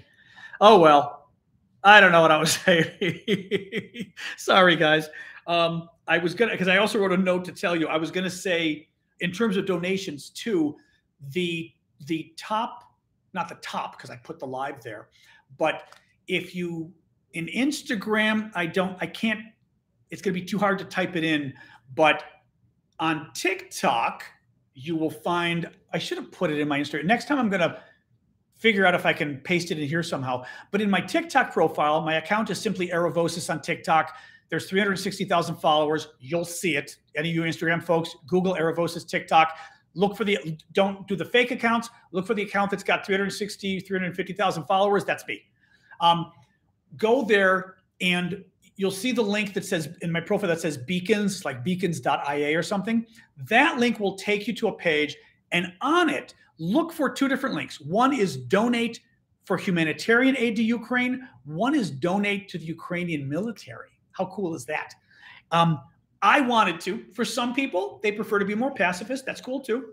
But the Ukrainian government has set up two accounts through the National Bank of Ukraine. I had heard about it from a Ukrainian friend. I then made sure to Google the National Bank of Ukraine and go to its homepage in English, and so that these are the correct links. They're not, a fake Russian site. And they've set up two accounts, one to provide money for the Ukrainian military, and one to provide humanitarian assistance that goes through whatever the Ukrainian Health and Welfare Agency is. So you can give to either one. You can give to both. I gave $100 to the Ukrainian military, which I thought was just so freaking cool. If you have a security clearance, I can't speak for non-Americans. For Americans, if you have a security clearance, they recommended you don't give money to a foreign government. So you should be giving money as somebody with a security clearance, an active clearance, to a non-governmental organization, for example. But anyway, so that's the deal. But I love it. It's really easy. They're using Google Pay, which I thought was so freaking cool, because literally I typed in $100. I hit the Google Pay button. It pulled up my info, and I said, yeah, and that was done. I gave $100 to the Ukrainian military. It's fascinating. I mean, and as somebody said in response to it, you're crowdfunding a war. I mean, except I would argue you're crowdfunding a defense, which is even better. But kind of cool, right? Very cool. Sasha hates the snow. Debbie Thompson asks if Sasha likes the snow. She loathes it. We've had dogs before that love it. My mom's current dog loves it. I was so looking forward to Sasha's first snow because I was like, this is going to be adorable. She's going to throw her nose in. The dogs like to put their nose in the throw and, throw it. She's going to roll in the snow. Sasha went out there and it was literally like, what is this? And she kind of went, like prima donna pause and immediately turned around and went back in the house. She loathes the snow. I think it makes her paws cold because also like she'll get in this thing where she gets her, it gets icy in the paws. Yeah, there's a Zelensky. I posted the video a couple of weeks ago now, but the president of Ukraine was on the Ukrainian version of Dancing with the Stars, their own show that is basically the same show, back in 2006. And I guess he won it. And it's this wonderful video of like 10 different dance things. One's like flamenco. One I don't even remember. One, maybe he's a cowboy. I mean, they're hilarious. He's very good, but they're absolutely hilarious. This like 20-something, president of Ukraine doing this is absolutely adorable. Yes, I've done the wax. Somebody says I can use the wax on Sasha's paws. Carrie, yeah, I've done that with her before. I haven't had the problem with her in a couple of years, but that's why she doesn't like snow. Yeah, Sasha is a delicate dog. So, I don't push it. My dog is delicate. So I want to see more on the, oh, cool. Christina is on here. She's been on news outlets for her life in Ukraine. Oh, neat. Invite Christina to go live with you. I can. Where, how do I, they're asking at least on Instagram. The only problem is I can put it on Instagram, but it won't show up on YouTube, but I can do it. Where is request to join? Oh, I see. Christina, give me a request to join. And I'm going to trust Official Savage. Hang on, guys, on YouTube. There's somebody who's apparently you know what the problem's going to be? I can't have her come on right now. I can't. You know why? Because, and we had this with the guys on TikTok taught me this. Because I'm using this microphone, it's taking up my slot on my phone so that I won't be able to hear her. I'm going to have to do it in the future. I've got a program I can use on my, first I bought those ear things that I can use. We'll see how it works. But I've got a program on the computer I'm going to try to use for tomorrow, which, as I told you guys, actually, it's not going to work for Instagram anyway. Instagram doesn't let you beam in from other services. YouTube does, so that we'd have to do it. I don't know that I can do it with the. Yeah, it's unfortunately right now it's too much trouble on Instagram. Unfortunately, as I said, I can have guests with the other software I'm getting, but she could probably come in through there. Anyway, let me investigate. I'm just got that software today and I'm checking it out. So sorry about that for today, Official Savage, but we'll figure it out. I did say, but I can, message me afterwards, and I can look into who she is, and I wouldn't mind an interview at all. That would be great for everybody to hear. A woman in Ukraine who can update us on the news there. I'm wondering, as I said, okay, let's talk moderators for a second, guys. I'm not doing any updates tonight. No, I did this update now. I'm going to be tired for tonight. Tomorrow, let's do the same thing. We're going to do 1 p.m. Eastern Time U.S., which 1,300 hours is 1,800 UTC. We will do. So we'll do the same thing for tomorrow. What I'm wondering is, how do we do it for moderators? How do I vet you guys so I know you're one of my nieces named Sasha. I couldn't come up for a name. For 2 weeks, she was unnamed. It's like people who get a baby. Somebody on YouTube asked. It's like people who get a baby and they haven't named it. For 2 weeks, she didn't have a name. It was like, hey, you. And one of my nieces said, Sasha. And I said, oh, that's kind of a nice name. But I'm wondering, give me advice on how do I get moderators that I can trust? How do people vet people for these things? Because as I told you, I'm pretty sure one of the moderators I've got on TikTok is a Russian. They've been banning people, blocking people, muting people. And if they ever let me back on the lives again, I'm going to wipe out everybody except the one person I've got moderating here on YouTube who has proven herself to be real. But I'm just, okay. Yeah. Send me a message. Okay, people are, you know what? Let's do that. People, I'm already getting on Instagram, people saying they'll send me a message. Do the same thing. YouTube, there must be some messaging function. I think I've seen it. Usually I just get spam, but I'll look for the real people. TikTok, maybe you can message me. I know on Instagram you can. I don't even know on TikTok. I think on TikTok you can message me too. Message me if you want to be a moderator. Be aware that we've got to figure out some kind of vetting. And my suspicion, at least if you're in the US, my suspicion is we need to talk because I want to see that you're an American or whatever. If you're abroad, let's figure, maybe we do a Zoom, but I don't know. We've got to figure it out because, as I said, we already have one Russian that's messing things up. You know, I hate to say I'm just sticking with Americans, but at least I can call you guys here in the States. It's an American phone. I know the Russians can fake an American phone number on Google, but I can actually chat with you and make you say, what's the he sells, she sells by the seashore? Or no, what's the one we did in World War II to catch the Germans? It was the ice cream thing. Ice cream, you scream, we all scream for ice cream. That was it, I think. And they would use it literally to, the apocryphal story, whether it's true or not, was when we catch, we'd try to figure out if somebody was a German spy or not, pretending to be American. We'd make them say these kind of things like, ice cream, you scream, we all scream for ice cream, and she sells seashells down by the seashore, to test if they get too screwed up. So yeah, write me on, for the mod thing, write me on TikTok, write me on YouTube, write me on Instagram, and we'll talk about how we can vet you guys. All the better if you've got a LinkedIn. I mean, I know the Russians can fake this, but you know, if you're a Russian and you're really putting a fake LinkedIn and everything else, then you know. But it does help if you've got a presence online, because then I can Google you too. I just got to be careful. It's a pain, but thank you for that. As I said at the beginning, do remember to follow me on all these devices.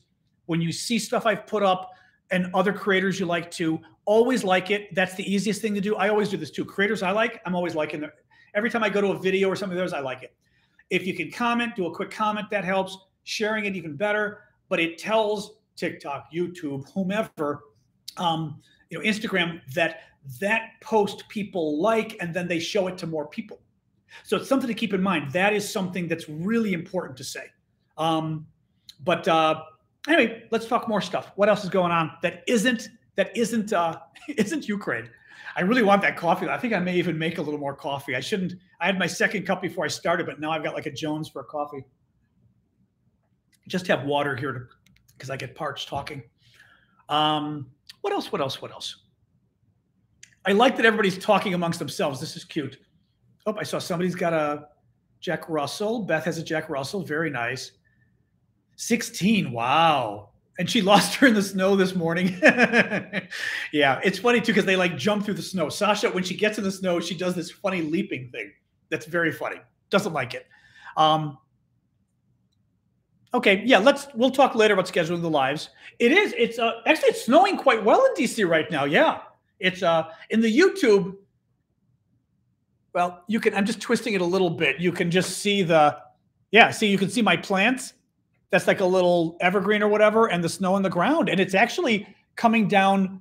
It's coming down quite hard. We've only had 1.5 inches, maybe. It's that beautiful light powder snow that you like when you go skiing. It's not good for snowballs, great for skiing. But there's this cyclone. What do they call it? The vortex cyclone, polar cyclone, whatever it is, that's coming by the East Coast and dropping a lot of snow. In principle, we were supposed to get 1 to 3 inches, but it's been nice because it was spring here. I mean, it was like 70 degrees or whatever. It was supposed to be 80 degrees last week. We got up to like 77. I don't know what that is. I think maybe it's 22 for you guys, 23 Celsius, but now it's freezing again. But this may be the last freeze of the year, but it's funny that it's our last freeze. We're finally getting snow. We haven't had much snow at all this year. And then it's going to be summer, which is cute. But what else we got? But that is snow, yes. Oh, hey, it is a different angle because someone said they just came from YouTube. It's a different angle.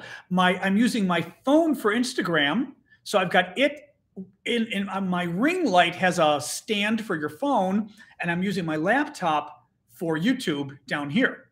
So that's why it's a different angle. Yeah. And then I'll figure it out. There's a software, like I said, I'm gonna pay the $50 for the first month, and it will at least let me beam. It doesn't include Instagram, so I may have to keep doing this Instagram thing separate, but it seems like it works. You know, why not?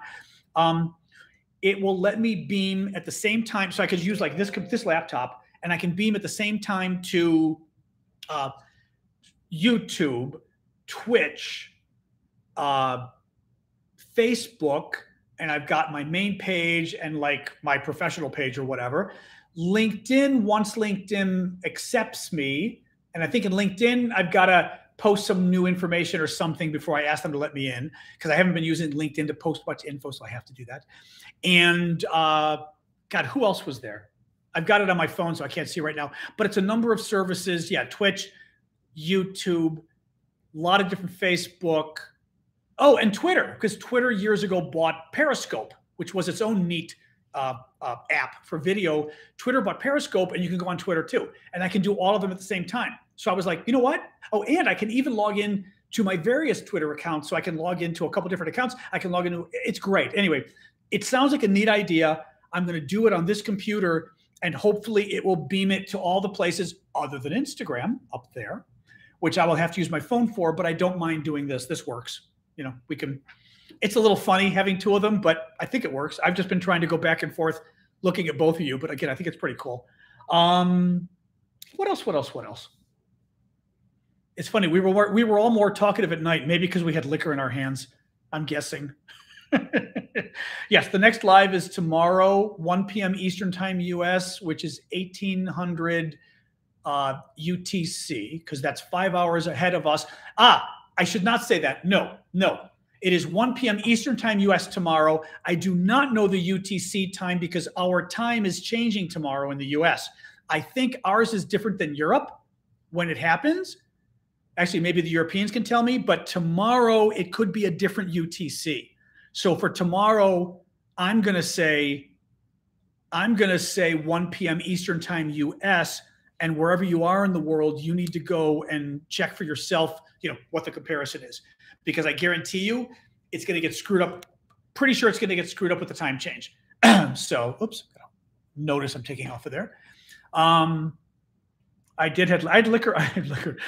Not us. I had liquor last night. I did, not today. You know what the funny part is though? I had made a drink. We had a really nice live on TikTok before they banned me the other night, and we went on for like 45 minutes afterwards. I just had so much fun talking that the next night, the night they banned me because Russia got upset, I had made a drink of like orange juice and white wine that I like, had it ready in the fridge, had ice cubes in it, ready to go in my Talenti, container, ready to go.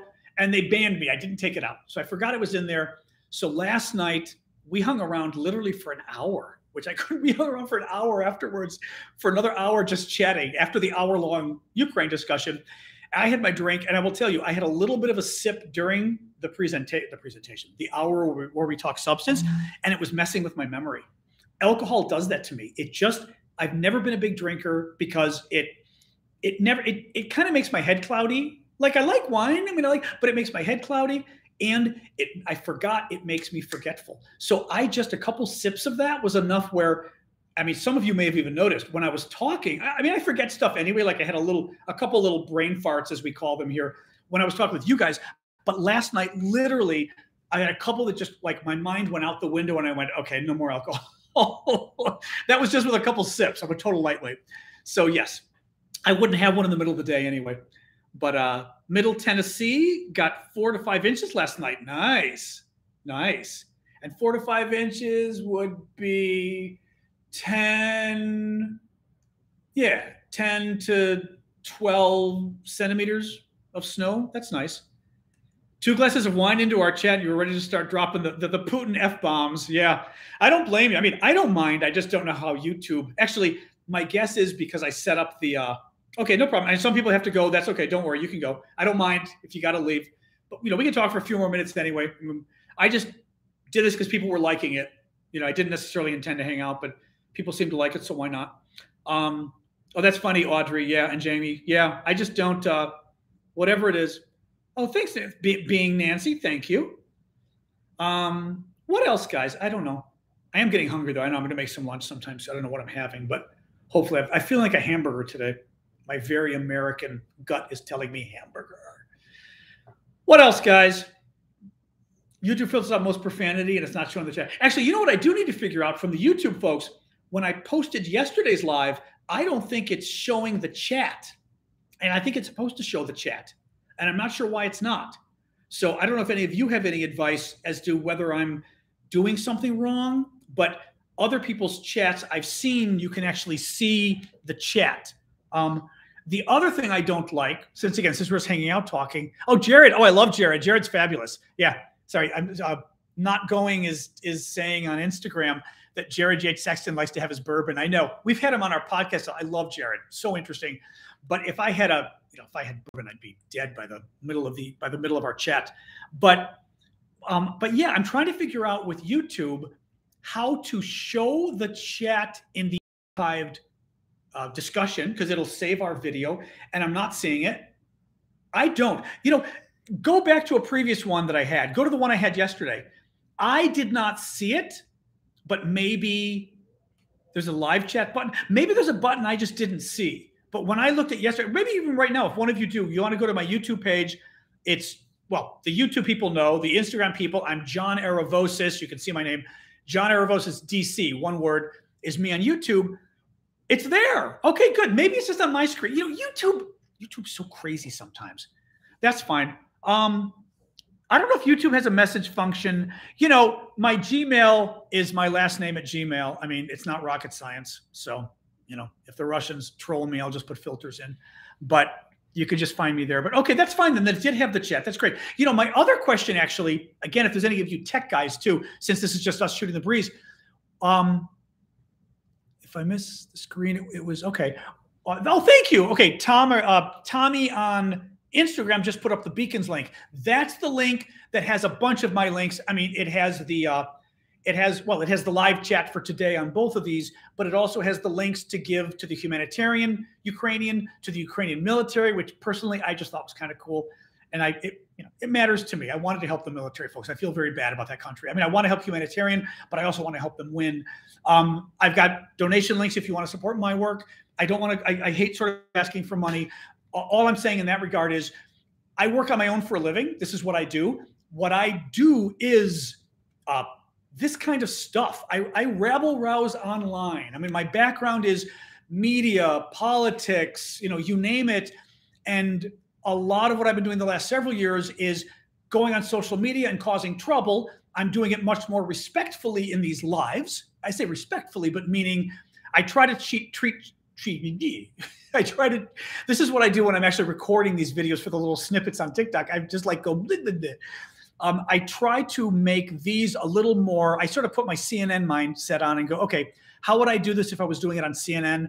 If I was on CNN, I wouldn't talk as quickly.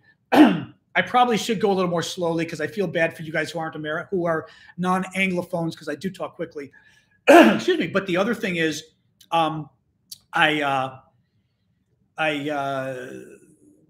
this is where the brain fart comes in.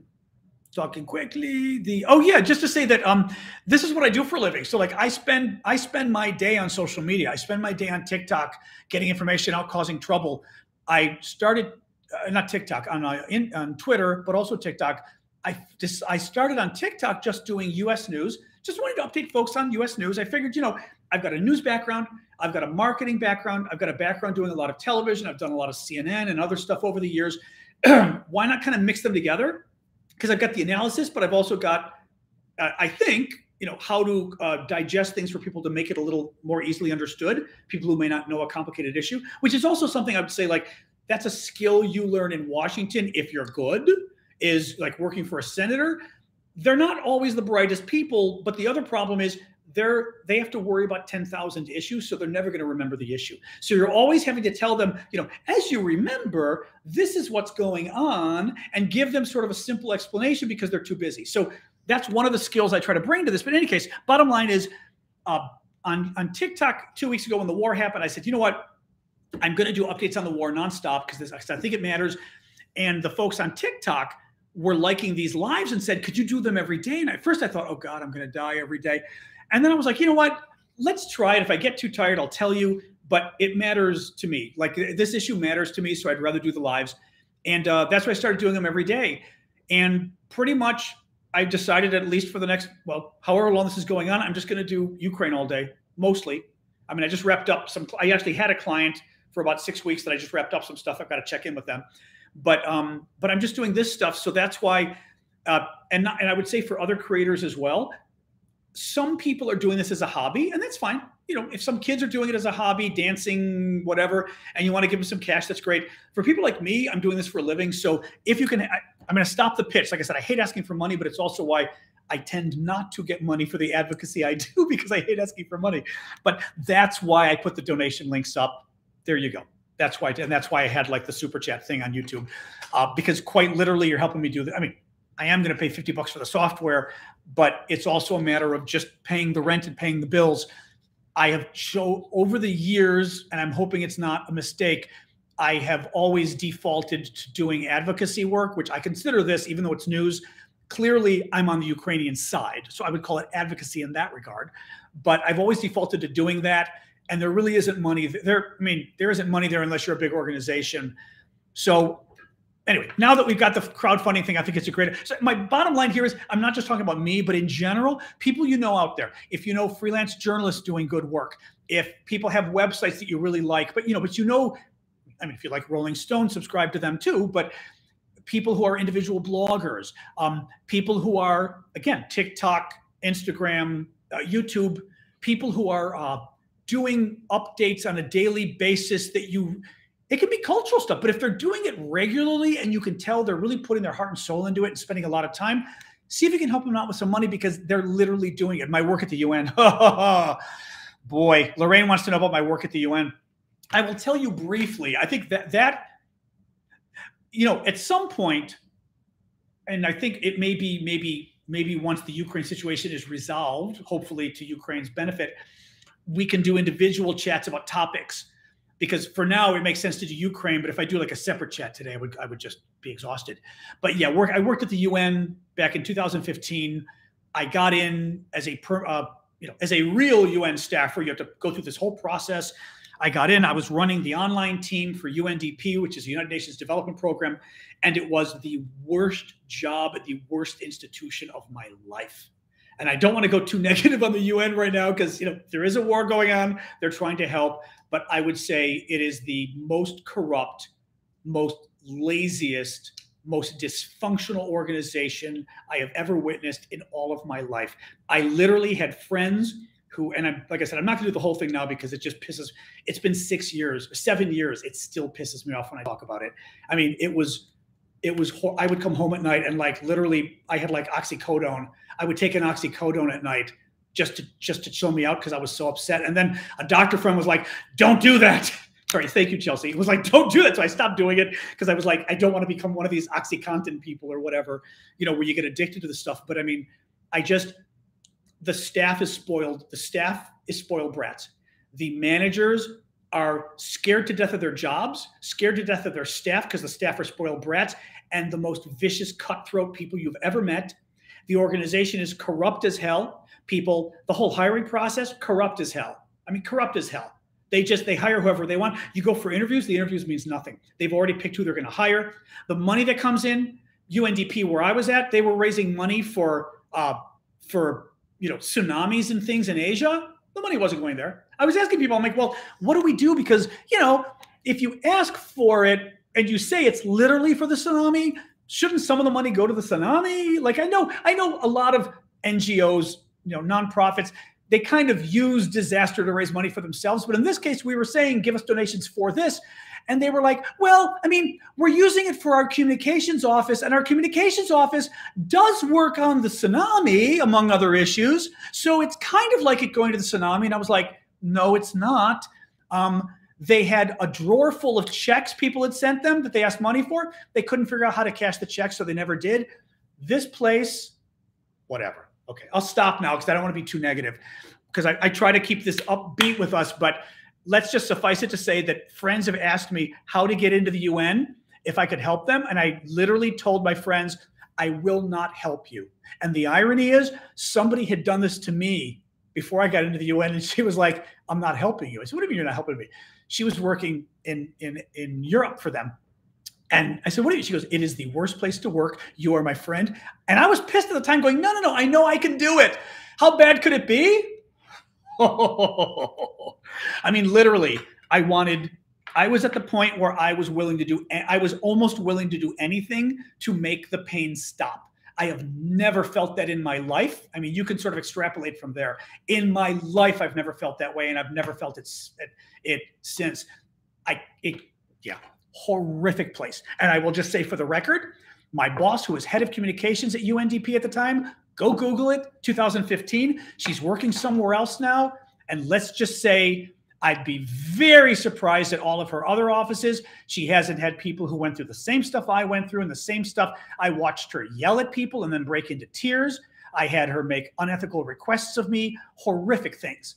And I would be, and just the nastiest bully on the planet. She berated me because I went to a family funeral once and she didn't know about it because she was out of town on vacation. And she literally berated me when she got back. And I started tearing because my mom's brother had just died. And I started tearing and saying and then she finally, after she berated me for going to a funeral, she goes, "Oh, I'm sorry."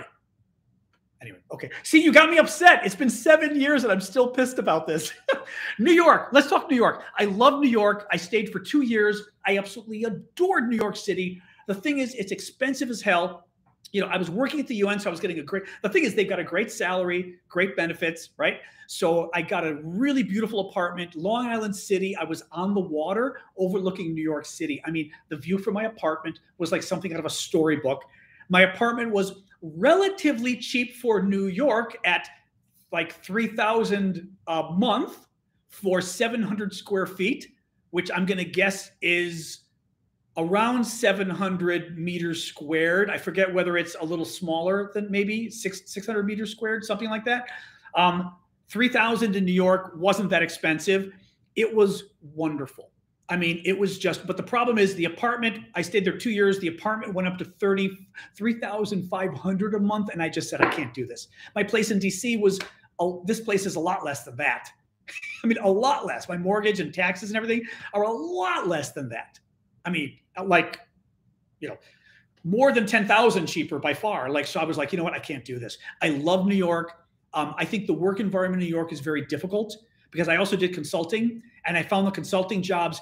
I was dealing with the same kind of people I dealt with at the UN. There was such an obnoxiousness that I did not like. People on the street in New York, lovely. I love the people I met on the street. Everybody talks to each other, which we do in Chicago too. I love it as a Midwesterner. I'll talk to, as you said, I talk to a rock. We like that. We go to stores, we talk to people. People in New York do that too. Lovely. So I was at the UN for a year. I left. Let's just say maybe I won't say. The terms under which I left were very good for me. We'll leave it at that. And then I stayed in New York for a year doing the consulting, but I just figured, for the money, I just can't do it. I've got to come back to DC. And it bums me out because I don't love DC. I find DC to be a little boring for my taste being from Chicago. New York was not boring. New York was lovely. And again, my view, imagine if I was doing this from there, you'd literally have the skyline behind me. You could see down, I was across the river, but you could see down 42nd Street from my apartment. So you'd see all the lights lit up in the traffic. It was just my apartment. People would come visit me and go, oh my God, I was very lucky in New York. If John believes in aliens, I believe in aliens. What do you mean? He says, no, he does not. How do you know I don't? I believe in aliens. No, I'm not sure that they're kidnapping people and putting probes in their belly buttons, but I'm with Carl Sagan on this one. I forgot the math he did, but the latest estimate is there's our galaxy has,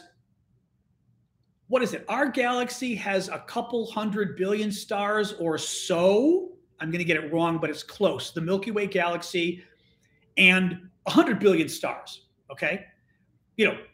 How many planets those stars have to start with. There are something like 100 billion or more galaxies. So each galaxy has like 100 billion stars. Orders of magnitude off here, but you get the idea, maybe 4 times as much.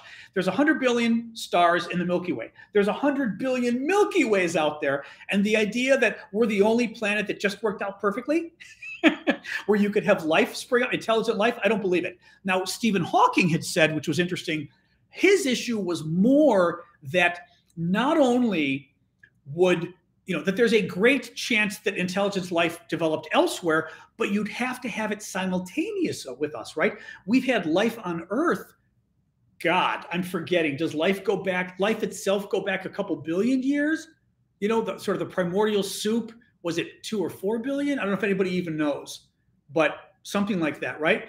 So it took us 2 billion years, let's say, to get to the point where people were intelligent, where, we weren't just foraging, maybe we were more intelligent animals, but we weren't intelligent enough like this to interact with another species. And we're not intelligent enough to be able to go to another galaxy or to go to other stars yet, right? We don't have the ability to travel. So we're not even at that intelligence. We're not at the Star Trek level, right? Of visiting other planets, visiting other stars to that degree.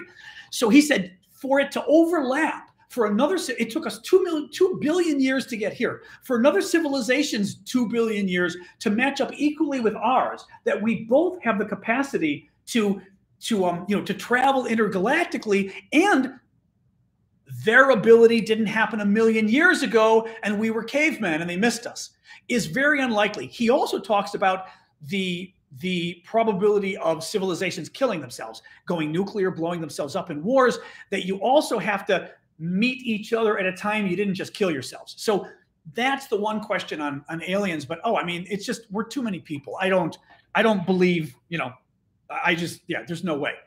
I'm intrigued by UFO stories. We'll put it that way. That I'm intrigued by. So the UN, I will not, I will not help you, Beth, get into the UN. It's a horrible place. You seem like a nice person, but what else we got going, guys? Actually, I probably will quit soon. We've already done 50 minutes, 5-0, but I can feel my voice getting a little scratchy and I'm getting tired here, guys. Let's do like one more. Was coming out oh God, you know what? That's a heavy topic. Let's try that one for another day. Was coming out a positive experience? I mean, it was, but it's a way heavy. Millions of galaxies like us. Yeah, exactly. What else we got here, guys? What else we got here? Yeah, 2,100 pounds month, roughly, which actually, though, for London probably is cheap, I'm guessing. Tommy was saying, like, how translating my rent into pounds in New York. But yeah, so I did want to stay in New York. Anything else, guys? Like maybe one more little thing we'll talk about, and then I'm going to go because I'm absolutely starving. My apartment in New York was started at $3,000 a month and then went up to $3,500 a month. And that's when I said, this is silly. Also because, okay, here's the thing too. I was picky. In New York City, although this is like Paris too, probably. In New York City, I was picky. I wanted an apartment that had a washer and dryer. I wanted an apartment that had a dishwasher in the apartment.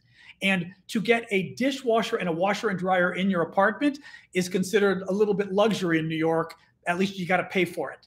They're rare. So I could have gotten probably cheaper places in Manhattan, but I didn't feel like, okay, walking up and down 5 flights of stairs without an elevator with, my niece and my dog. B, having to go to the Chinese laundry down the block. I was just like, I love my washer and dryer. Maybe I'm too much of a homebody, but my washer and dryer is just that way. It's my second dog, my second child. Sasha's my one child. So, anyway. Yeah, exactly, Beth. Sorry. But yeah, I loved it. New York was great for cardio. It was also great for cardio because I was finally, because here, I've always worked from home. So in DC, I'm home a lot. I'm more of a homebody. In New York, walking to the UN, and I was very lucky too. My apartment, I was one subway stop away from my job. I was in Long Island City. My job subway stop was, I always forget. I'm already forgetting now. Grand Central? I'm forgetting on the 7 line cutting over that first. Is it Grand Central or Penn? Grand Central, I think. Whatever it is. 47th Street, Times Square, and then Long Island City where I was. And it was one subway stop away. So I was 20 minutes door to door walking out of my apartment and walking into my job. I mean, 20 minutes is great anywhere, but I was like in New York City, going across the river, everything. I loved it. But what I was finding was I was doing like 6 miles a day of walking just with work. And my subway was a block away. There it was 2-3 blocks away at work. But just that and all the walking at work was 6 miles a day. So I'm kind of bummed that I'm home again because I'm almost afraid to check, but I'm sure it's not 6 miles a day. So Grand Central, it was Grand Central Station. Gorgeous. I loved walking. Even walking through Grand Central every day, it was as much as the job literally made me hate life, Grand Central, I loved that. I loved the skyscrapers, New York. I do love New York. It's just, and the people there, it's funny. So many people I know online are in New York. Which would have been nice because it's just so many of the people I connect with now via social media are in New York, but what do you do? We're smaller in DC, but all right, guys, I'm going to go because I'm actually getting starving right now. I've got some lox and bagels in the fridge.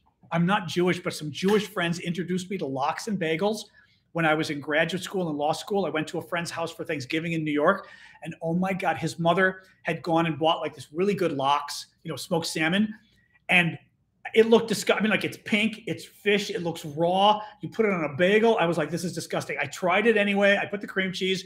They had some capers. A spritz of lemon.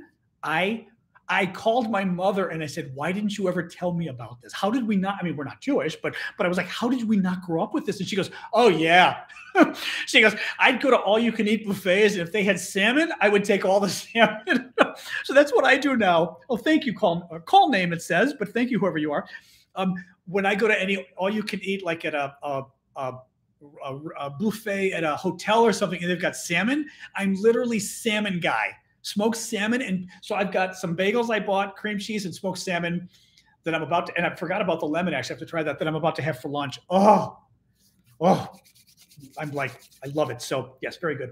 All right, guys, I'm going to sign off. So yes, I don't have it set up yet. I will set it up afterwards, but we will do the same time tomorrow. You can write it down, 1 o'clock on Instagram, 1 p.m. Eastern time, US. If you're not on Eastern, if you're not in the US, make sure you check your time zone. Even if you are in the US, some of the time zones are funny, but we're changing our time zone tomorrow. So changing the clock. So make sure you check what time tomorrow is, 1 p.m. Eastern time US, because I think it's going to be different than it is today. So just be careful of that. We'll do the same thing. We'll update on whatever's new in the news. We'll chat a little bit. I'll see how much I can handle these afterwards, because it's it's 2 hours of my day, but I do enjoy this, so it's kind of fun. And by tomorrow, I may have